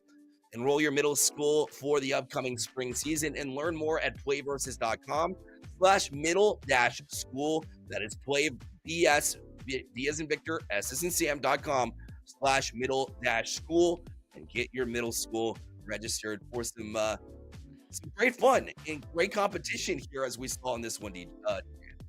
Yeah, this is what high school esports is all about. It's about the fun. It's about maybe a few trick plays being pulled out. I mean, obviously, if everybody's ever watched Pro Madden, the gameplay is fun at times, but it's very, very grit, very grindy. It's very basic, very kind of schemes that everybody uses and shares. But here in this field and this side of things, there's a lot of variety. There's actual fun behind it. And again, both credit to Bartlesville and Piedmont. They're building really great programs, and the players showcasing their state and also those schools incredibly well. And pushing for that Play Versus Cup, of course.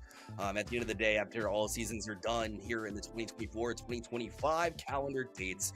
Well, that's it for Madden. We appreciate everybody for tuning in on this side, and stay with us because we got Super Smash Bros. Ultimate, as that will be on the other side of this break. Don't go anywhere.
In honor of the Red River Showdown, we have local students here competing in the new college football game, a virtual version of the Red River Showdown. They're playing OU versus UT. We're getting ready for the finals right now.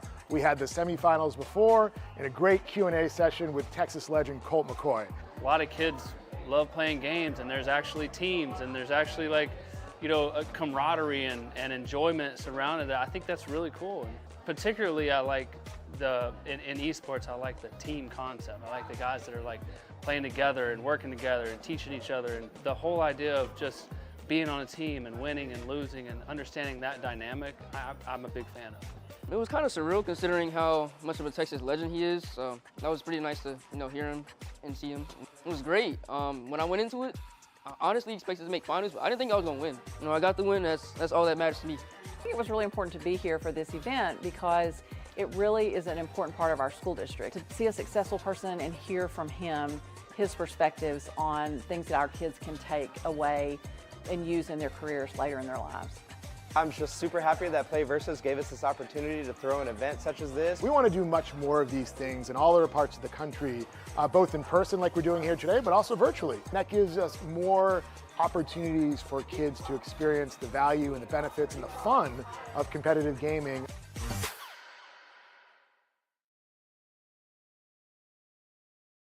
I will never forget at the end of our very first season, whenever one of our coaches called me up and she said, "You'll never believe this.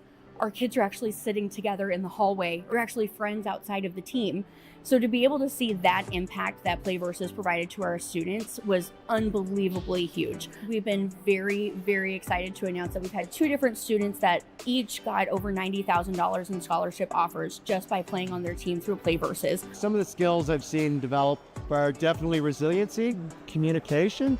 A lot of these kids aren't used to being expected to communicate with coaches, with other teachers, with teammates. So a lot of these like interpersonal skills as well, massive growth. And then just the community. I mean, these kids, none of them play football and none of them play those big sports. And just to see them build a really positive, supportive community that is their place, like they're comfortable. And to watch them grow into that has been really cool. This player in particular was a bit introverted, a bit shy, and for whatever reason, the grades were not looking good. Straight D's, straight F's, and so it just looked like this player just wasn't set up for a really good path. When they found out that we have an opportunity, it totally changed this kid's life around, at least from my perspective. His grades got up to straight B's and A's, and seeing him come alive and really socialize with everyone else on the team, it's really been heartwarming. I can't think of a reason not to have esports, and you can attract a wider range of students to do extracurricular activities, which is very important. I don't think it's a matter of having to chase them down or try to get someone to play a sport that's different. They're going to jump right in. Things that it has affected me mentally would be the community that I have been introduced to that I've never seen before. A lot of the time, I feel very disconnected from the people around me, and getting into video games has helped me in finding a place within it all. With like how much like esports is integrated into like my school life, it's always kept me involved and like wanting to do other things with school. So I'm like, okay, I'm doing esports, I might as well participate in like academic level competitions. Esports has given me almost the confidence to feel like, you know what, I can do this too. I'll give it a shot. So it's really pushed me to like do better and just be more involved. My advice to new coaches or coaches that are thinking about jumping on esports is just do it. You don't know anything about gaming, or can you, like, what does an esports program even look like? But everything really, it becomes what it's supposed to become when you get the kids involved in the things that they enjoy. Like, the kids will explain the games to you. The kids will tell you, like, hey, I think it'd be really great if we could do this. So like more people in your community are going to be willing to support you than you would think. Watching our kids get connected to an activity to where there's community building, to where they have scholarship opportunities, to where they're really learning how to work together as a team is something that I just can't replicate in a lot of different ways.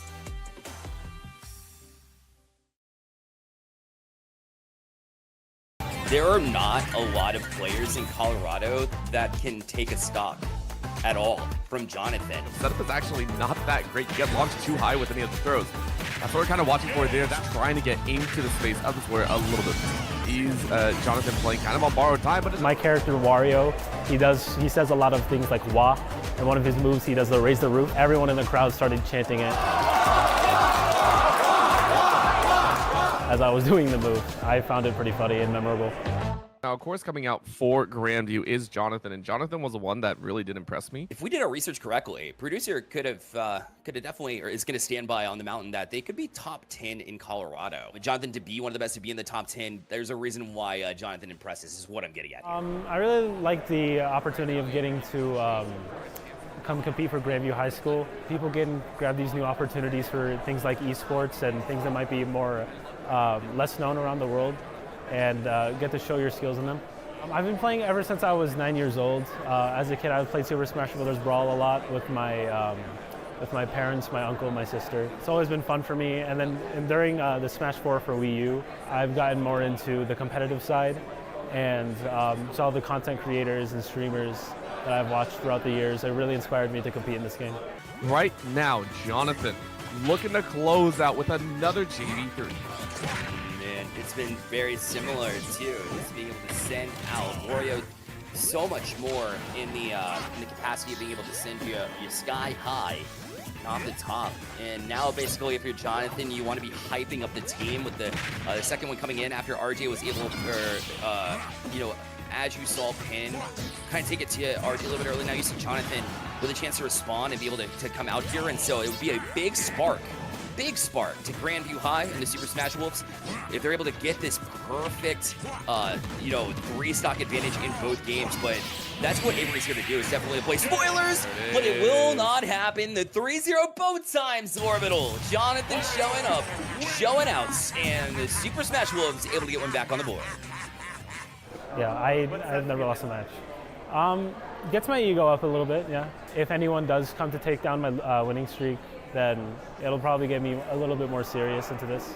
I'd say throughout the years, I'd say I've learned to get my fundamentals down, and the learning curve has been exponential from like the start of my high school career to now. Positively, I feel like playing Smash for high school is definitely helped me make more friends in the community, as well as help people and learn what it is to be a part of a team.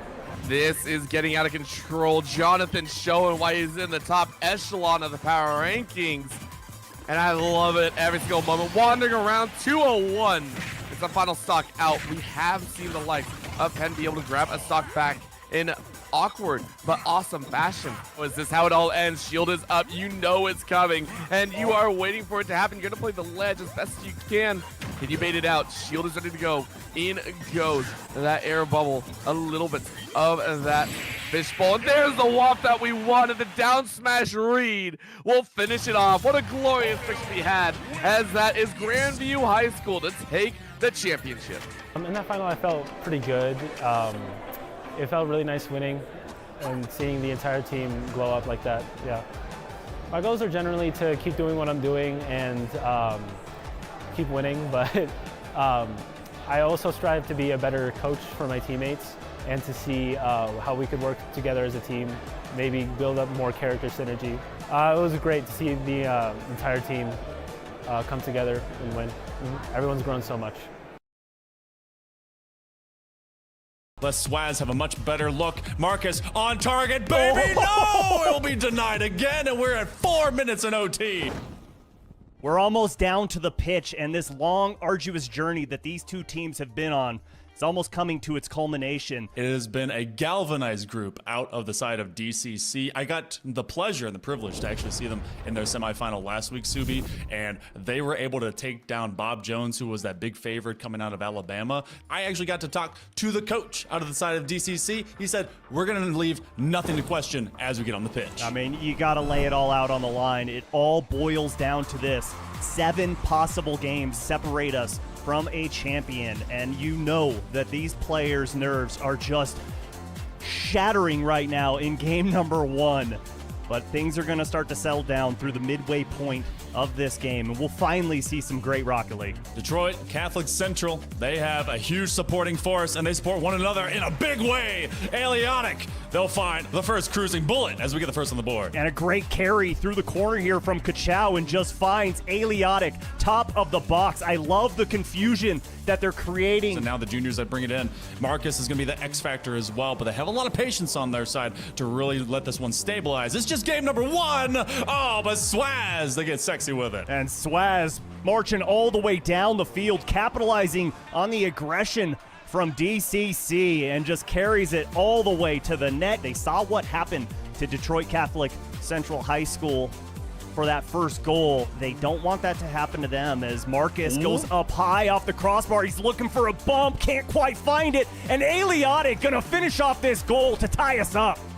Look at this 1-2-3 play. Marcus found the initial dime as it was dropped from the ceiling in Kachow. I don't know if that was supposed to be a direct online, but Aliotic said, yo, I got you in the perimeter. Aliotic just marches all the way down the field. Ball sitting at the top of the box, and finally, PSA Mustangs able to get this one out of their half, but they're not quite out of the woods just yet as Swaz, big time save, and Torrential can't catch up, and Kachow takes game number 1. They hit him every which way here, Subi. Marcus went for the dunk, then they came out and got the bump, slinging away Torrentel. DCC didn't really have to rely too much on definitely being to the goal line for that defense. There was a bit of errant accuracy, but that was also just game number 1. Everything should calm down soon. You gotta come out with those team plays. I'd like to see some infield passes, maybe some set and design plays. Feels like they're gonna have to get in sync very quickly. Aliotic is not gonna let them settle. They find the first very fast. Yeah, and he is just all over the pitch. Great touch here from Marcus, and Swaz, you can't carry that right in front of your net. 3:03 on the clock. It did take a while the last time round for this to become an even venture. Torrentel in a 1v1. He lets it drop. Okay, gets it around. They extend their lead. You love to see that from Torrentel. You go up, and your first goal is off of a fake. Marcus has to respect the fact that he might touch that. He might come in for the bump. Be 1 extra, but Swaz already the early threat dissuaded and diluted, and they find an immediate punchback. All right, 5-1. We're at the halfway mark. This one's just kind of going a bit nuts. It's getting out of hand for sure. 4-goal lead, and sometimes that's just the way it goes in Rocket League. You find yourself down 1 goal, you blink, and all of a sudden you're down 4. Preset in the back pocket of Marcus, but because everyone is pressed up on the midfield line, it is basically an open back third. Has with a put away, and this one might be able to just ice it out. Yeah, just a little gimme on the back half here. Great pass from Torrentel. Awkward one at that. Pinches it off the back wall. And has just focuses up. He's hit plenty of those. Just at least experiment a little bit, but don't let it multiply. I said don't let it multiply because Kachow now brings it within 2. Okay.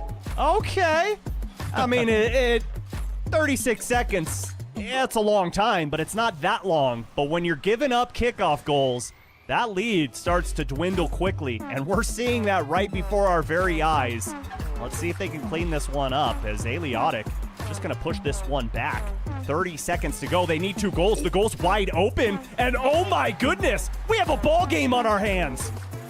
You wouldn't have thought this if you looked at what it was just about 30 seconds ago. Marcus letting all of the traffic simply narrate itself, and then they come in to put their name at the end of the paper. Here comes Marcus. 3 seconds to go. This ball just has to hit the ground, and it does, and PSA Mustangs skate away from this one, stealing game number 2. All for content, right? The championship, that cup is within reach. Both these teams have won a game. They know that feeling. Both have lost a game as well. They know that feeling. They know what they're doing right. They know what they're doing wrong. Same thing's going to come out of Kachow. When they came alive, the rest of that team did too. But the kickoff goal goes the other way this time, as Detroit Catholic, great 50 there on the ball. Aliotic looking for their own 50, but it's the follow-ups, man, on that demo. Still looking for the putback, and no one can get back on that attack. Ooh, Marcus got bailed out here because it was a great play with that demo. Thankfully, Aliotic heads up, top of the box, able to quickly pull that E-brake. Really ramped it up into this game, but it's been omnipresent for the Shamrocks. Flip reset, Aliotic looking to set up to the backboard. Who they got? It's Kachow. Slow floater! He put some extra English on that one. They found a lead from it. Sometimes you just got to pull out the changeup and hit the fadeaway. Kachow slows this one up. Swaz not able to get there and has too slow to jump up high. And all they're doing now is playing keep away. They can bolster up the defenses, put another shot on target. Why not? Marcus put it in and secure game number 3. That's what those coaches were telling their players right now going into game number 4. Sometimes a good set of jumping jacks just gets you going right. And sometimes one good lofted shot by Kachow lands in the right spot. Absolutely. And looks like he was doing some jumping jacks in the air there. And just the slightest touch with his wheels to just gently tap that one under the crossbar. Yeah, those timeouts work both ways, but still, the one that calls it ends up being the one that blinks. And that means that some extra boost to the morale is on the side of the Shamrocks, looking to run it down. Oh my! Aliotic, you called him the MVP. He's trying to keep that status up. Yeah, he was a little jealous there on that first goal, not getting involved as Kachow comes in. Great 50, great aggression. Absolute shell shock. Looking for another one. Look how close Kachow is. Close proximity. And this offense just literally cannot stop thriving. Oh my goodness. They have just fully pushed the accelerator to the mat and haven't let up. Man, linger a bit longer. Kachow wants to get a demo, at least thin out this defense that they've not been able to muscle their way through this time, but Kachow, they found it as they worked it from the corner. The go-ahead goal is in for DCC. And you saw the bunch up there in the corner from Haz and Swaz. Kind of leaving the third defender ready to be cooked on the goal line. Got to have those comms on point, especially on defense, especially with the firepower that we've seen from DCC. And Kachow gonna put them up by 2 off the kickoff. I want to see where this was missing. It does just feel like a kickoff rotation, and they were trying for so much power to give it over to Swaz, but there was just not enough on the loft, and that ends up being a thievery by DCC as they just take advantage of that one floating right in front of the box. In comes Marcus. Great challenge on target. This one just going to fall down, but he can't put it in. Still hope for the Mustangs. One from distance. Swaz has to beat literally everyone. Flip reset. Can they get back to it? Kaz? No, it's Haz. Everyone lurking. They're going full send, and they're able to get one. They cut this lead in half with just enough time. 33 seconds to go on the clock, and they have a pulse. They have a heartbeat. There is hope for the Mustangs. 1 goal to go to tie us up, and this kickoff ever important for PSA.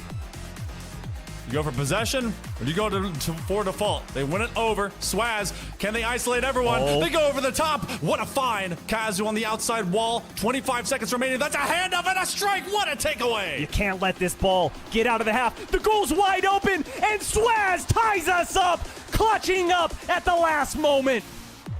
Haz with the demo. He turns immediately. You had one man to beat if you're Kaz, and Swaz with the pickup. Oh, wow. The entire identity of this game has just flipped on its head. Gotta stabilize. That's on both sides. Big demos are happening across the entire pitch. It's a Michael Bay movie, and it could end with one. This one awkward. Top of the box. Can they do it? No. The Mustangs hold on. Oh, barely. By their fingertips. Fingernails are being ripped off with how hard the grip is right now. Well, at the top of the box, and Swaz has an opportunity. We're looking for the hook shot. Oh, they just diamond pass both.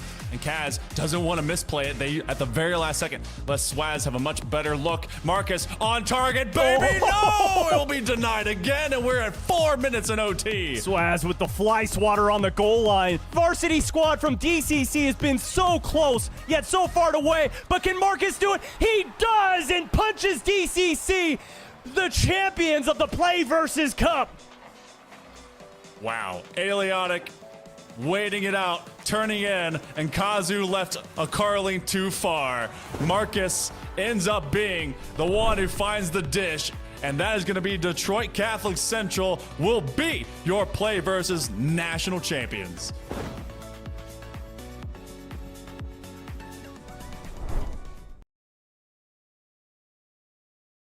I am excited to introduce our first ever Coach of the Year winner, Aubrey White from Bob Jones High School in Madison, Alabama. Coach White founded the esports program at Bob Jones in 2019. Since that time, she's racked up 12 championships, including 9 back-to-back state championships in Rocket League and 3 teams in this year's Final Four for the PlayVS Cup. Coach White's impact extends far beyond the realm of competition. As a woman in the gaming industry, she serves as a beacon of inspiration, paving the way for others to follow her footsteps. With her positive vibe and unwavering support, Coach White embodies the essence of coaching excellence, making her a deserving winner for Coach of the Year. It is with the utmost joy to present Coach White with the 2024 PlayVS Coach of the Year Award. You officially have won our PlayVS Awards Coach of the Year. No way! Congratulations. Thank you. Thank you so much. That is so great. That is so great. Y'all are great. I love this organization. I think PlayVS is fantastic. Yeah, I mean, y'all know how much I love PlayVS. Like, I think it's so great that we can do this for high school kids, and I want to keep at it. You know, I want to keep building the program. And it's something that I've always said is like, I love my kids. I love my program, but I want this so bad for every kid in the country to be able to have this option in their high school career. So the fact that y'all do that, like, thank y'all for, running this and making it possible for these high school kids, because I wouldn't be here without you guys. I wouldn't love this as much as I do without PlayVS. So I'm super thankful for y'all as well. I just wanted to, start the shout outs with a very sincere, personal, heartfelt congrats to you and a real thank you, because we couldn't be what we are at PlayVS and the community we're trying to build without, individuals like you. If anyone has seen the top 25 schools that we have that we put across the nation of win rates, Bob Jones is not only up at the top, but across 9 different titles. I've had the privilege of driving over to Bob Jones a handful of times now for the scholarship signings, which has always been a blast to see. The parent involvement you guys have is awesome. You've cemented it as just a awesome esports program in the entire state of Alabama. You started at this company years ago with like maybe 4 or 5 teams, maybe 20 something kids. And now you've got 20 something teams and over 80 kids. So I love to look at you as a coach and Bob Jones as a school as like a lighthouse school or program, not only just in Alabama, but now across the entire nation. So we know it wasn't easy, but you make it look very easy. So congrats. There's so much respect that you have from your students that is really cool to see, and just want to commend you for all the hard work and like love, sweat, and tears that you put into those kids, because it shows. And I saw in real time you just like helping them handle some big emotions and different stuff, and like it was just really cool to see the impact that you're having on those kids. So thanks for all that you're doing. Y'all are so great. This is a great call.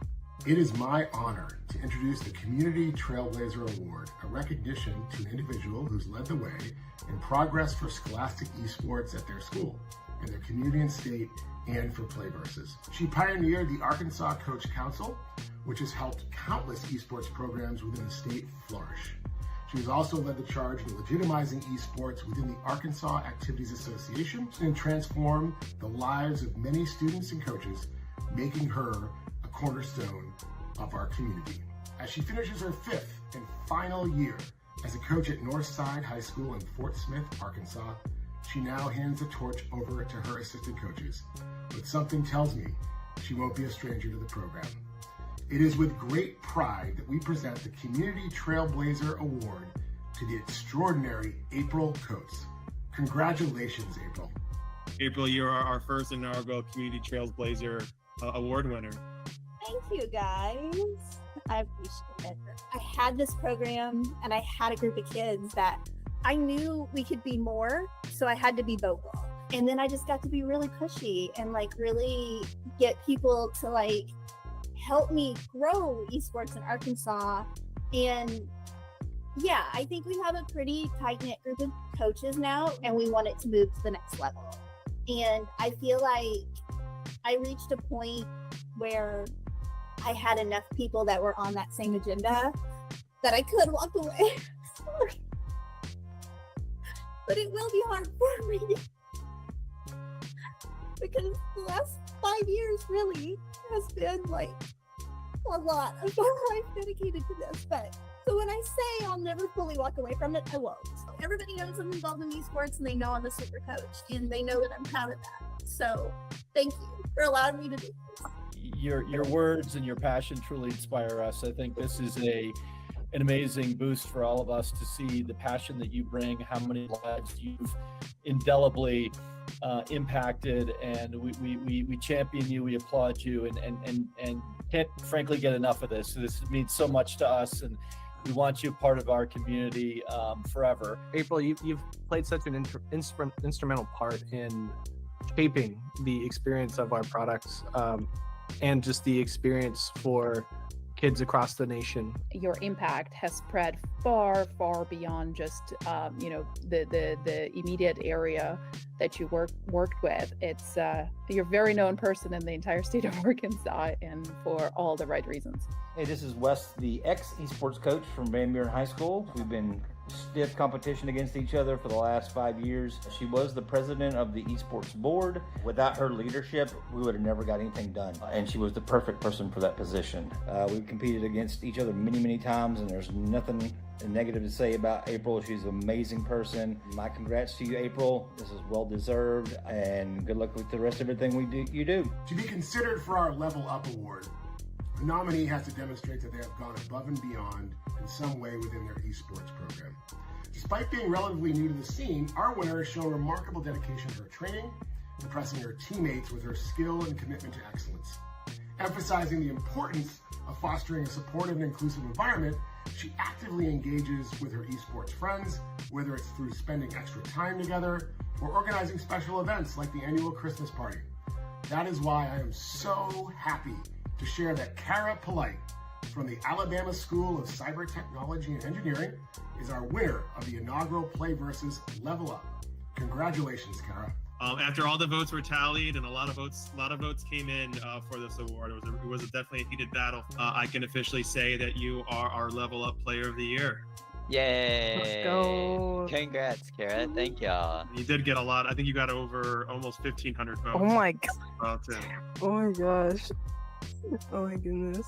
I appreciate a lot for my community, and at school they were willing to put a slide of me in voting, and then my parents would share the link on their Facebooks, and people were sharing it, and I'm just proud that my local community could just come together and support me and representing them.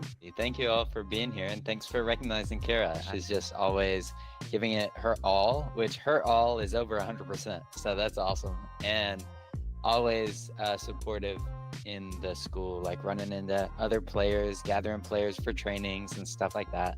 So way to go, Kara. Very well deserved. That's really exciting. Let's go, Kara. Awesome. Congratulations. That is a well-deserved honor. It's my honor to be on this call and recognize your award. The way you approach both, the spirit of competition, you can still have a lot of spirit of compassion and love. That's the beauty, of sport, and esport is no different than any other sport.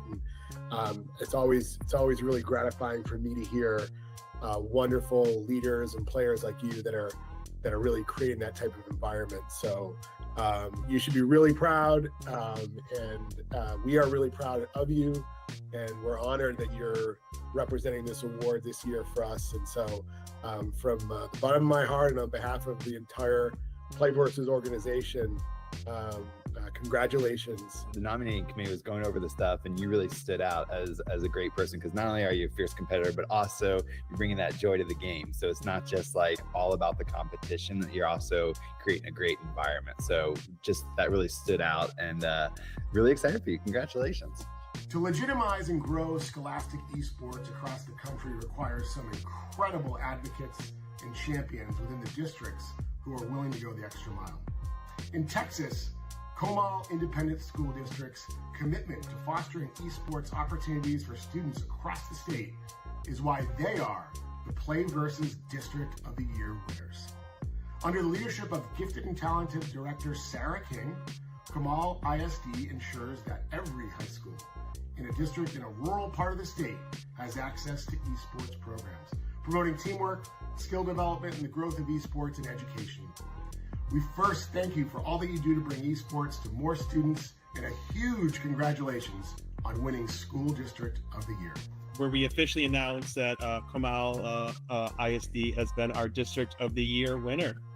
Oh, so excited. Thank you so much. Yeah, we're really excited.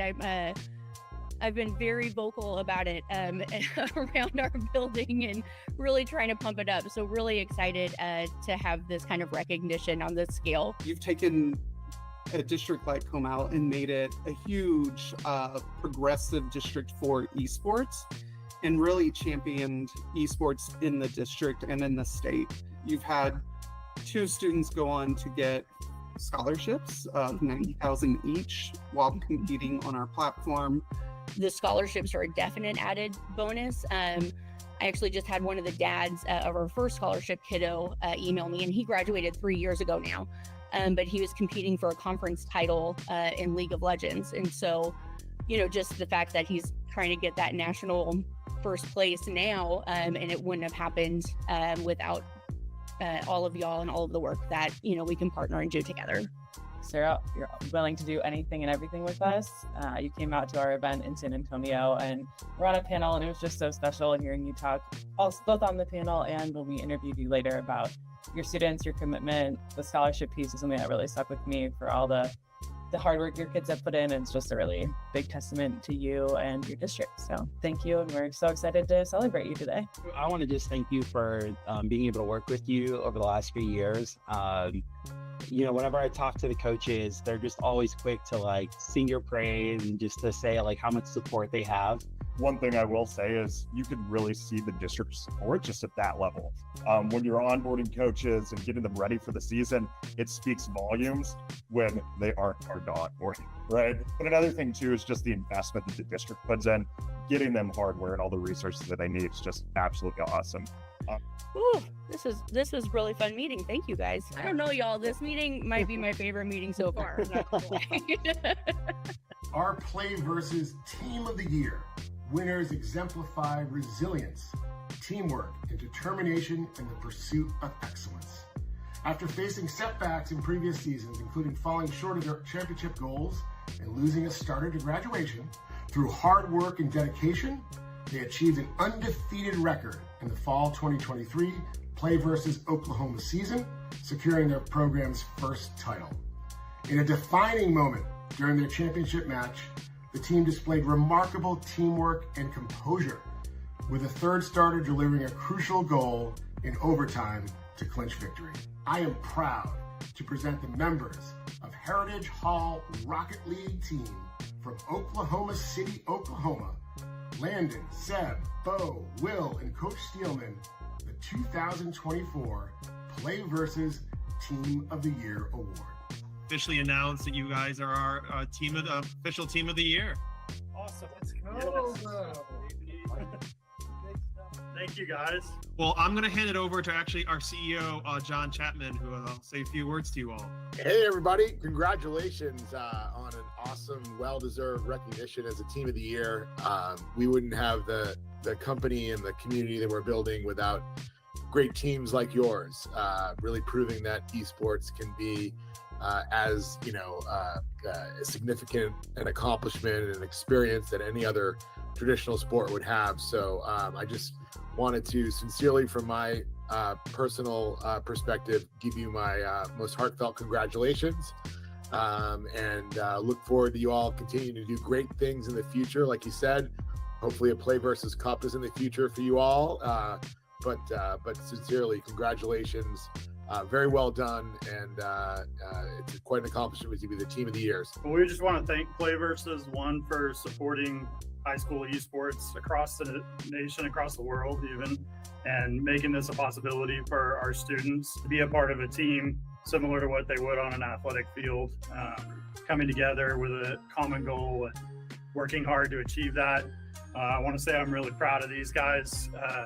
not just for winning this award, but for all the hard work that they put in the season, the success that they've had, and even sometimes the failure that they've embraced and found a way to continue fighting to get better and overcome things. And next year, the goal is back-to-back state championship and a PlayVS Cup. So shout out to everybody that's been with us the whole way, like through all of our seasons and stuff. I know I've personally got a lot of people close to me that have watched every single game we played, been there for every single event, or seen every post online. It's really like crazy to see the support that we get for esports here at Heritage.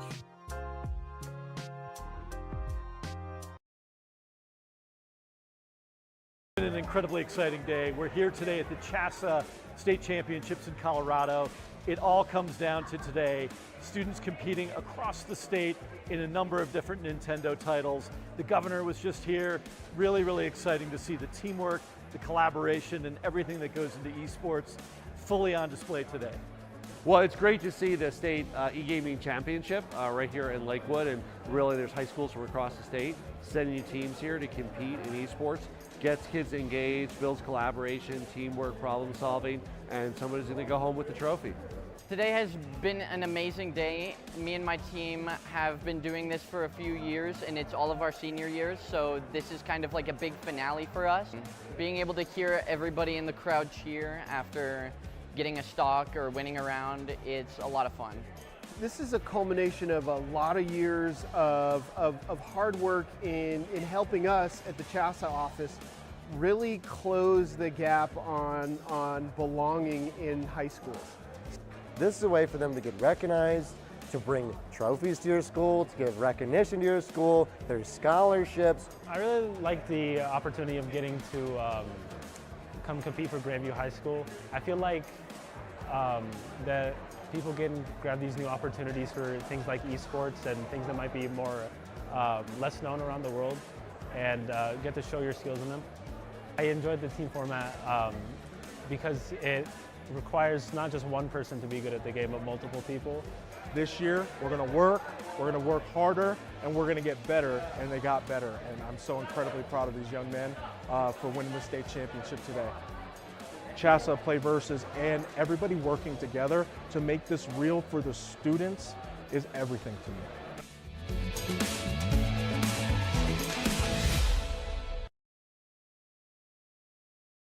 Today we are at the Boeing Techport Center in San Antonio, celebrating esports in San Antonio community with schools around the area, league professionals, colleges, all coming together with a common purpose. We've been very, very excited to announce that we've had 2 college scholarships, 2 different students that each got over $90,000 in scholarship offers just by playing on their team through PlayVS. PlayVS is hosting an event today, and it's just a great way to see teammates sitting together. They roll up on the big yellow school bus, and just having a chance to compete and be along your friends and family while you do something you love, I think is one of the neatest things that are happening here.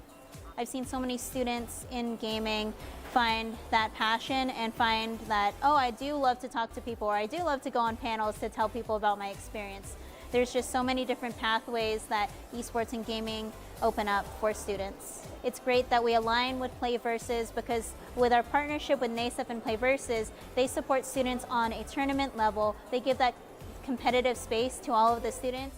I am here as a panelist, hanging out with parents and kids, talking about what it's like being in gaming, being a content creator. I think esports and gaming are important for students because it's a way for them to build a community. It's a way for them to learn skills like team building. PlayVS is something for kids to actually be a part of a team, be a part of a group, of a community. It's something that can keep them motivated, can keep them focused, can make them feel less isolated, less alone. Have this group of like-minded students and teachers that they can learn from and that they can play with.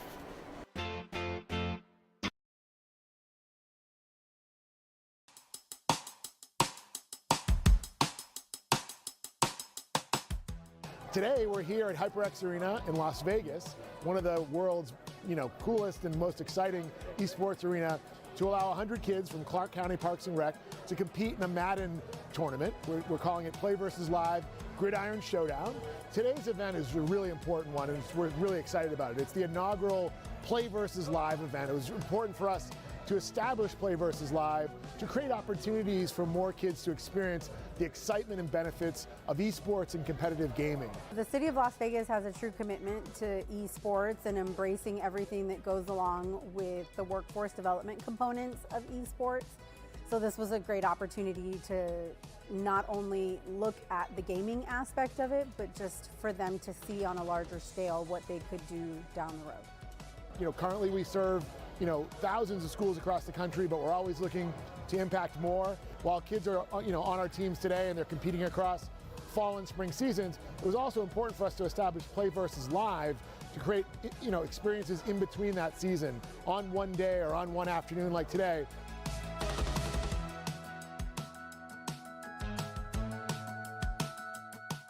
My favorite thing about today has been, getting to meet the kids, also meeting some, incredible athletes on the panel. Everybody's path is different, and enjoy your path and take it for what it is, and don't try to compete with your neighbor or, compare yourself to everybody else all the time, because your perspective is the one that matters, and you have to keep that paramount in your life.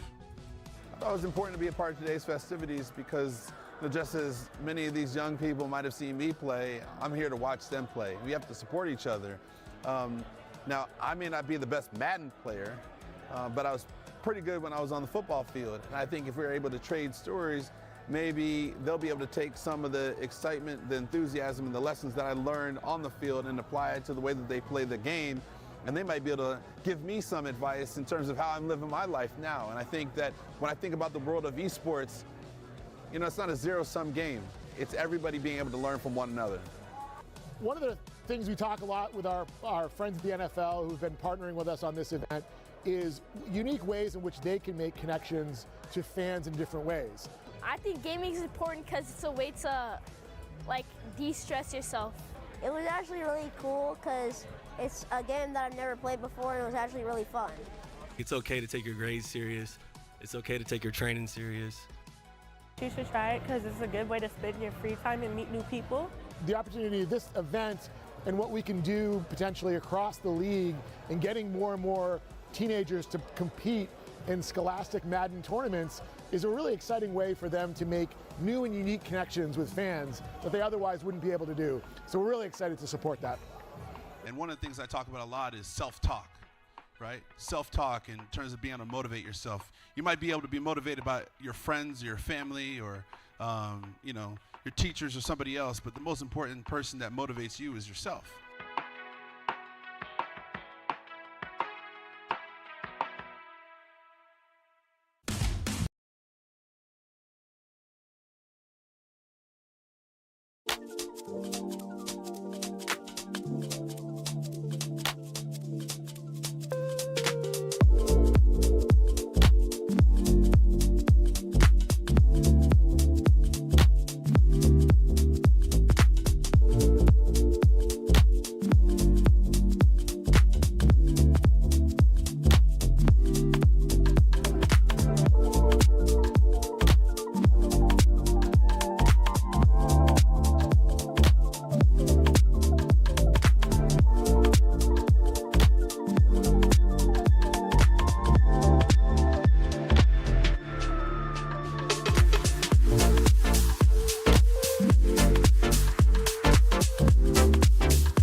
What's going on, everybody? Welcome back to the Oklahoma Secondary School Activities Association Finals here on the PlayVS channel. Of course, brought to you by PlayVS. And we want to let you know that you've seen a lot of gameplay here today.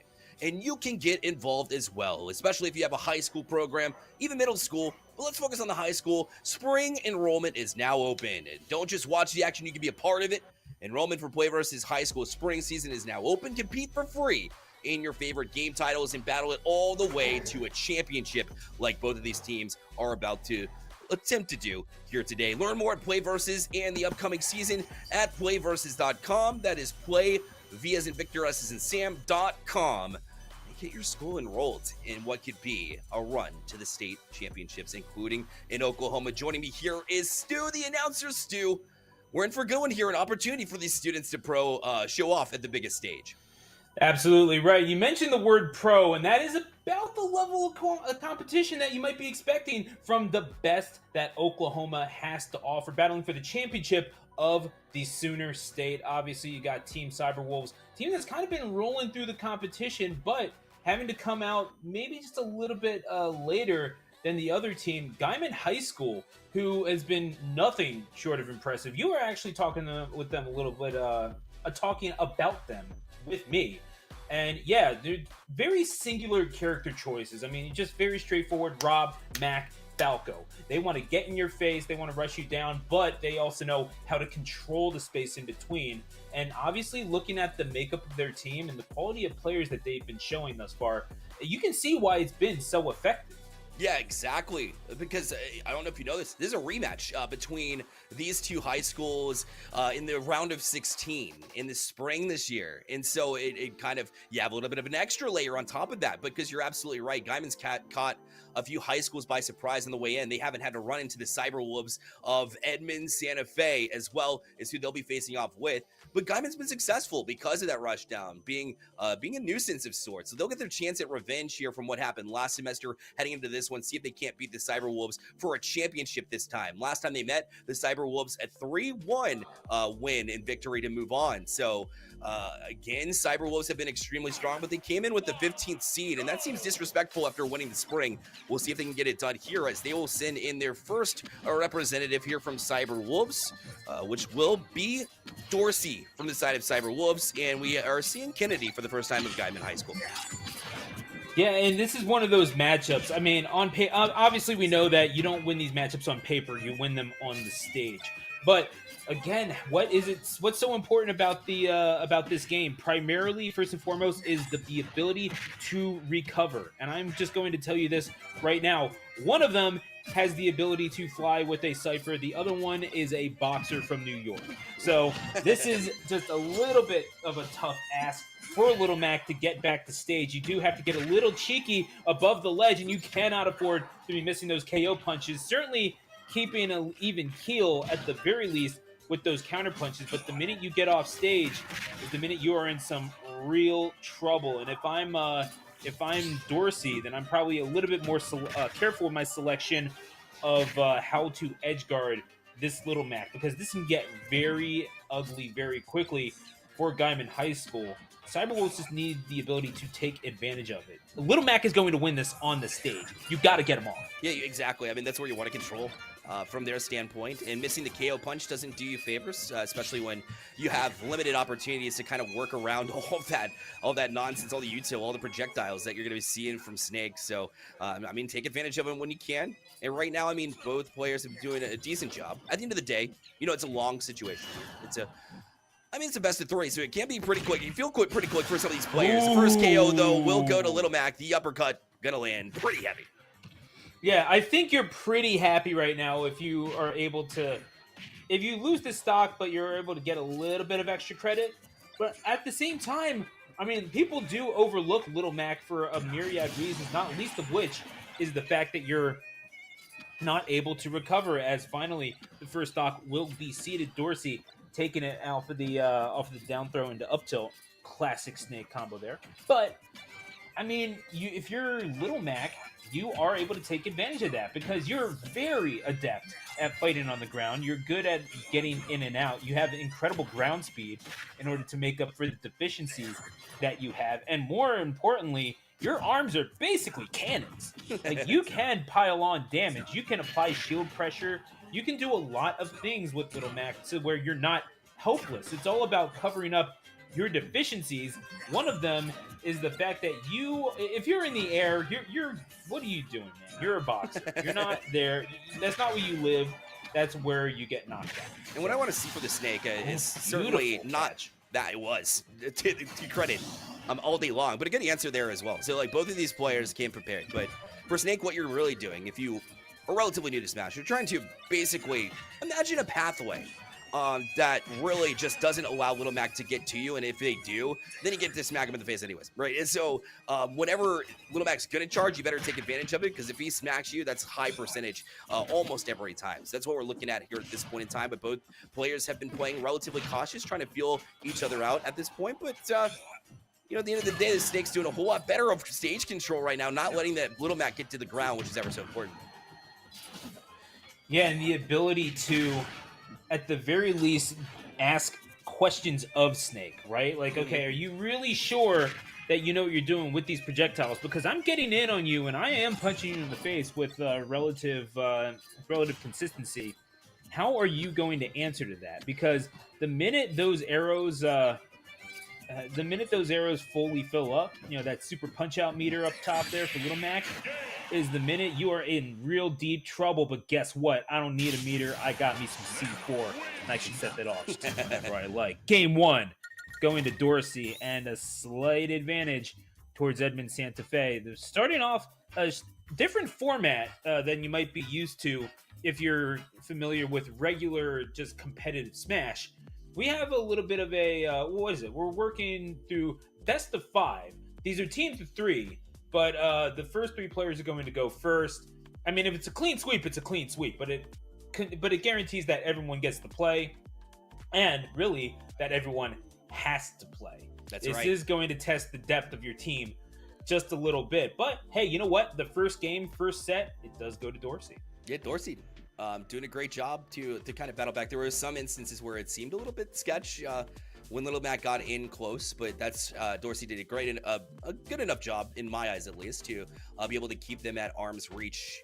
And of course, you know, that's the most important thing looking into that matchup. Dorsey, again, at the tail end of that, there's just so much to track, though, to kind of look at it from Kennedy's perspective, from Guyman High School. You have so much that you're having to track that the C4 kind of got lost on that last sequence. So being able to track those, super important. Also, you have the ability to pick a counter pick rather to a different stage here. So that being said, Snake has a little bit of mobility when you have the platforms, at least to escape some of what Little Mac's trying to throw out. So one of the counter pick stages that I'm anticipating, the only one without platforms, potentially a final destination in my eyes to kind of combat that and keep Little Mac keeps grounded. Hopefully, you know, less juggles, because that seemed to be their downfall ultimately on that last stock that cost them quite a bit towards the tail end there, Stu.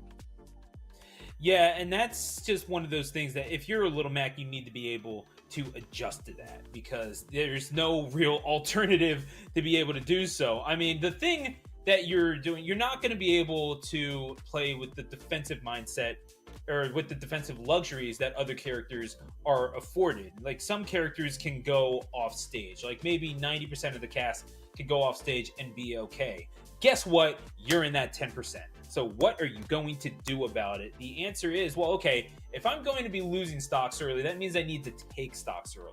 That means you need to be picking your spots just a little bit more carefully with the KO punches, especially because we saw maybe 2 or 3 of those getting blown. And if we go to small battlefield for game number 2, I can see this becoming very problematic for the Mac very quickly, because I mean, stage hazards off is the biggest lie this game ever told. I see 3 of them floating right above the stage right there. If you are on a platform as Little Mac, that means you are in trouble. You do not have the reach to deal with the Snake when they're on the platform. And guess what? They have projectiles. They can do the up smash, the mortar. right into your backside, more or less, and you're in deep doo-doo when that happens. Yep, exactly. And if the snake is on the platform, so like vice versa situation, you can just drop grenades all day long. Like, you can play this game. Obviously, the up air makes it a little bit more difficult when Little Mac's got at least that capability to kind of knock you off. So you never really had a true advantage if you're on those platforms, but Little Mac certainly is one of those characters where you can't be on there consistently. So basically trying to chase them down, perhaps maybe a little bit of movements up vertically will help in this situation. And Little Mac's being able to cause a little bit of damage here, but still at the end of the day, still taking it as well. So no real defense mechanism for Little Mac. That's why you see the 127%. Able to land those 898 to keep it close here in the first stock. See if they can take the first one, because last time around it was not them, it was Dorsey to take that first stock, and we'll see if they can turn it around. Yeah, that's the whole thing. Little Mac did not take the advice of Floyd Money Mayweather. You do have to fight in this game in order to win. So we are going to now. There's no ducking the projectiles. There's no ducking the grenades, and there's certainly no ducking up tilt on platform. Like we said, it's the opposite of the floor is lava. If you are Little Mac, you are able to get into the face of Dorsey and get that first stock off. But Kennedy needs an answer and needs one fast if they're going to get this thing into their favor, as opposed to having to trail from behind. Because right now, this 49, now 61-0, being peppered with these dash attacks as well.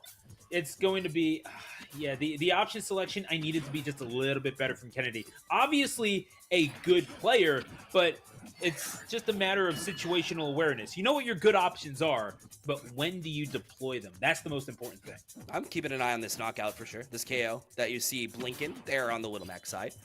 Because if you land that, that's a high percentage, and you can make up that 50% that you see the differential right now pretty quickly. But yeah, I do respect. I mean, it seems like everything's landing, right? When you talk about Dorsey, up tilts, down tilts, all of them have been successful. So you just have to be able to mix it up and attack at different times, and really that switch up will make all the difference. Yeah. No, and this is the thing, man. Like, that's the difference between a boxer lower down in the ranks and a boxer who's maybe a little bit more seasoned. You gotta know when to pick your spots. You know, the best boxers in the world, they're the counter punchers, right? They're the ones that are able to draw action from out of you, and then they're able to respond after you open up a hole in your defenses. And that's basically what this snake did to the Little Mac. As you're seeing right there, just going a little too hungry for it, realizing the advantage that the platforms gave him, the Little Mac decided to go up there. Is like, again, buddy, that is not where you live. That altitude just a little bit too high for you. And it is going to be a clean 2-0 for Dorsey. Kennedy was baited into action far too many times. And when we're talking about the ability to get in and out and utilizing that ground speed, that means nothing for platforms, because that way you're climbing, you're having to jump, and jumps, keep in mind, are full frame commitments. You're married to that arc, you're married to that movement. Like, you're going to be committing to when you're jumping up. There's a certain amount of time where you're just not actionable, especially after you land. I mean, God help you if you land on that platform and you're just helpless there. I mean, especially if they're charging up down smash, right? Goodness gracious. Then you're just giving them the stock. Yeah, that's so true. It's trouble when you're the Mac and you're having to chase the game, because Dorsey knew exactly what to do. I don't even need to commit to any real sort of gameplay. I can just let the game come to me and I can knock them out because I have the tools to do it. Yeah, Kennedy was forced into playing Snake's game, and that's why you play Snake. And that's why Dorsey has found a success rate of 80% plus win rate when it comes to Snake. Just knowing how to utilize the kit is the most important thing. Clearly, Dorsey had the advantage here, and the number 26 seed, Cyberwolves, take a 1-0 lead in sets over the number 1 seed in Gaiman High School. So right now, knocking on the door, the exact start that you wanted here for Cyberwolves as they look to continue on here on this aspect. But Kennedy felt like he had to, dodge, dive, dip, duck, dodge, everything that was thrown at you, and everything seemed to be landing. So not the ideal start, but it's nothing to hang your head over at the end of the day. It's just one set. So Gaiman, not the ideal start, but we'll see what the next matchup is, which we're looking at right now. It'll be Landon facing off with Cabe. Landon on a Rob. Cabe also means Rob, perhaps a Rob v. Rob. Yeah, and the Rob Ditto is something that I happen to be very familiar with, being based out of the DFW area for quite some time. Basically, we're about to see the rise of the machines, and this is one of those area things. Maybe you're not familiar with Smash Ultimate. Maybe you're not seeing why Rob is considered to be a little bit of a point of frustration, if I can put it diplomatically, among a certain part of the player base. Well, it's because you have that gyro, especially the gyro. Yeah. You're able to control the negative space in between yourself and the opponent. It's such a big factor. So that plus lasers, plus the ability to box out if you need to, the Nair, which is a very dedicated attacking move. It's not that sort of get off me, stay out of my space Nair. No, like when you're doing that thing, it's for a specific purpose because of the startup as well as the damage that it can put upon you. So you have that, the ability to maneuver off stage, slow as it may be. You're able to go just about wherever you want and place that back air, that gigantic jet engine back air with such precision that you are a little bit of a monster when it comes to the offensive side of the game. Yes, you have size. Rob is, let me just check my notes here, big, but you're also able to dish out the damage as much as you are being forced to eat it because you're heavy. Man, that just reminds me of the show Robin Big, and I'm for it. Listen, I got you, dog. Yeah, absolutely. Much appreciated. Let's talk Rob v. Rob. Is it going to happen? That's we're about to see shortly. In the meantime, I got to go back to it because Rob versus Rob can be different than Rob versus somebody else, for example, because you do have, the spin. It'll reflect any projectiles, which there's a bunch. So I imagine that's going to be used pretty frequently.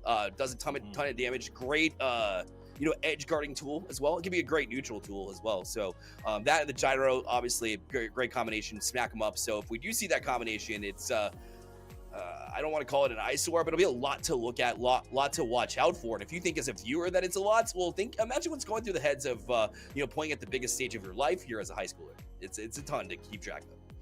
Yeah, and this is one of those things where I do kind of wonder if this is going to be decided based off of the picks of secondaries, because some people are just not comfortable with the Ditto. Like you're familiar with your conceptualization of a character and how they play. That's not necessarily the same as how someone else could play. I mean, just within Rob in of itself, like someone like Zamba from Tri-State is going to play the character very differently than say Atomic in Texas would, or say even Grayson in Texas, or even Cosma in Texas. The last three were literally all from Dallas. When I say it's the land of the machines, I'm not kidding. So you're talking about someone like Landon who does have a DK in the back pocket. Very interesting choice. Not exactly meta, but can do damage to the right character. The question is, can they even get in on a Rob? Maybe the advantage goes to Cabe simply because in their back pocket they have a Joker as well as a Snake. Keep that in mind. We saw just how good Snake can be in terms of controlling neutral and piling on damage from a distance. We don't know necessarily what's going to happen, but I would think if anyone is going to counterpick, it could very well be Cabe, just because the ability for Joker to jump over the gyro and to be able to neutralize some of the offensive advantages that Rob gives you, especially when you have Arsene out. I do think that that's a possibility that we could be looking out for if they're not wanting to go machine versus machine. Okay, yeah, I'll entertain that for sure. I certainly will. I think, Snake, again, wouldn't be a bad option, to your point a little bit earlier as well. Not only that, but you also, you have a mentor in Dorsey who clearly plays Snake extremely well, and probably one of the leading reasons why you have that in your arsenal to begin with. But let's check it out. Let's let it speak for itself. We have the battle of the bots. Battle bots, we're coming at you here in the Oklahoma Secondary School Activities Association Finals. Love it. The box is locked, the lights are on, it's robot fighting time, baby. So let's go. We're going to see. I don't know. It's just, they got the flipper arms of Biohazard. I'll give them that. But I can if you need me to stop with the battle bots references, I absolutely won't. But small battlefield. Yeah. No, absolutely. Small battlefield nonetheless. Again, two very big figures on a relatively small stage. And now you're seeing how you can get the combination play going with these projectiles. This turned into a full-blown Beyblade battle up in this piece as we got all the gyros coming out. And yeah, okay, got that into the chance time up air. And yeah, if you've ever figured out how to DI the up air, then you are a better player than me. I've just never been able to get a full-on read as to how to do that. It's tricky, man. Top players complain about that. Quick, yeah, it develops so fast. It's tough to really capture when you can. But right now, as you're looking at it, I do want to kind of clarify here, since we do have a couple of robs. That was, unfortunately, that was Landon. That was off the side pretty early. And percentage at 78% on the other side, so no real true threat until right now, as the lighter rob, if you will, from the Cyberwolves is Cabe. So just keep that in mind as we go along too. Projectiles are, I wanted to say traded, but only one truly threatened. And it's kind of funny to see them there on stage, just kind of battle it out, fisticuffs, if you will. Yeah. All right, the green rob from Guyman. Looking for an interesting option, going for the spin to win off the side, but not finding it. And it is going to be a little bit of a combination there for Landon from from Cabe from Cyberwolves. Doing well for himself thus far in the opening proceedings of this matchup. We got 4 and change remaining. But overall, really, it's just been the ability to stay away, not being super button happy, concentrating more on movement, which is so very important in these kinds of matchups. Good job by Landon for letting the game come to him, realizing, okay, I think it's my turn, I can kind of dash in, but having the up smash ready and waiting.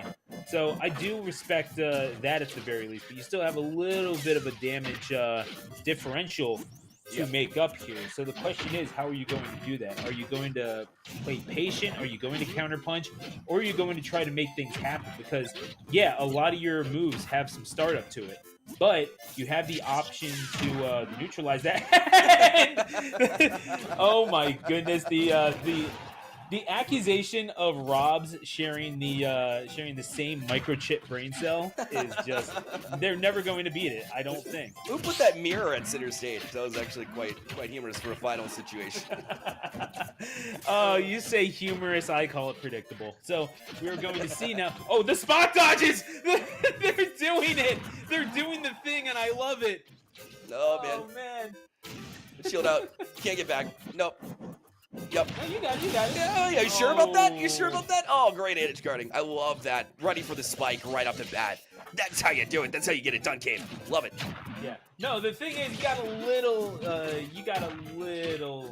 bit impatient off of the edge there, to where the down air was able to hit. So did a good job in being able to read that situation.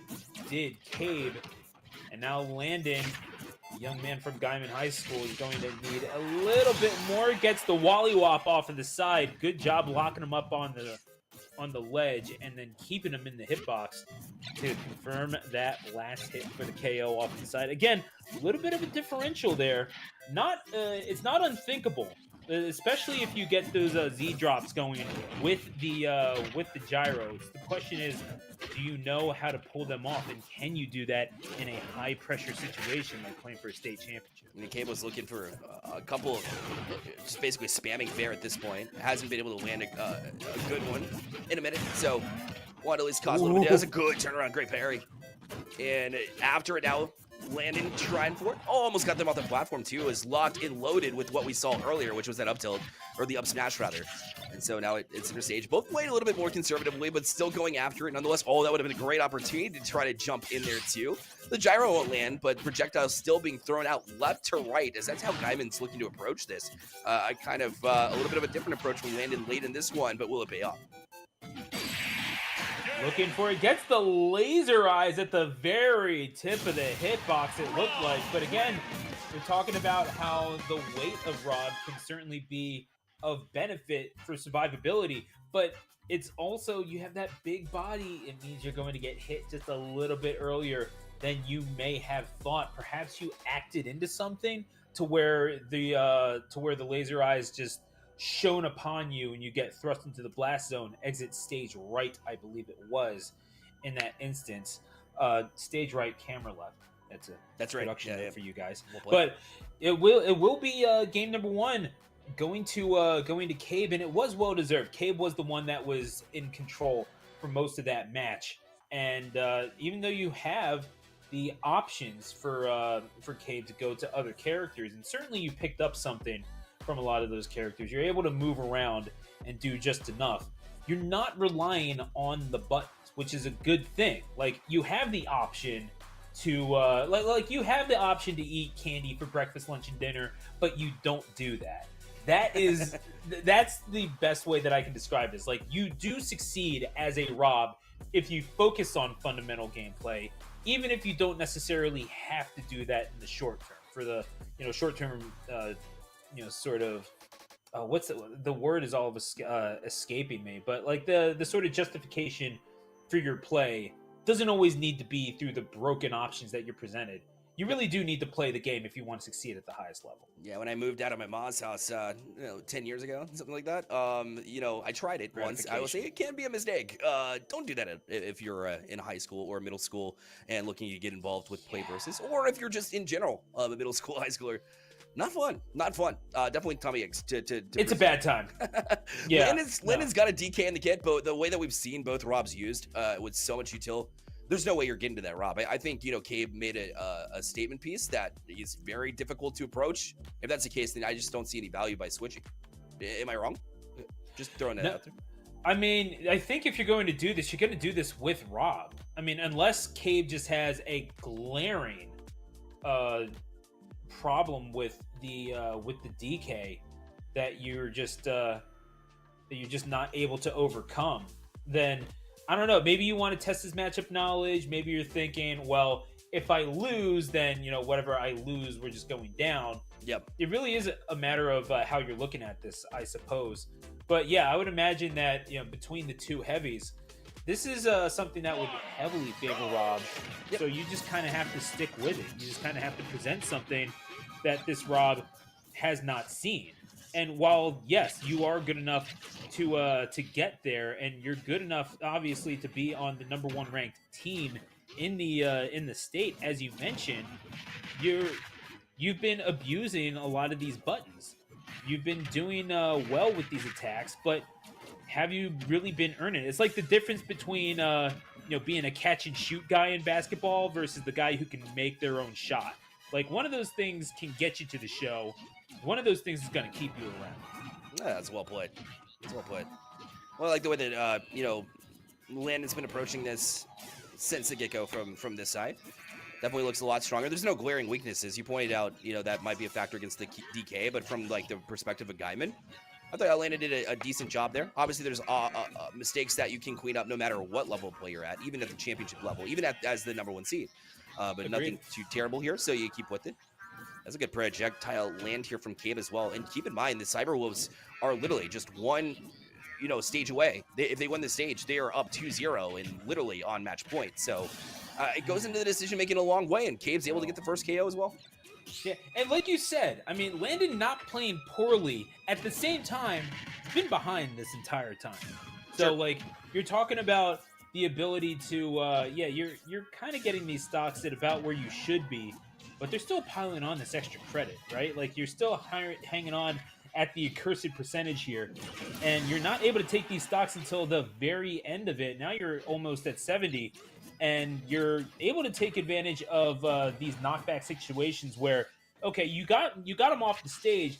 The only reason they were able to do that, and looking for it realizing the situation, you needed something crazy there, and went for it. It's a little risky for my chase, but you got there eventually, right? And it's going to put him up onto that platform here at TNC, and almost getting something off of the up air.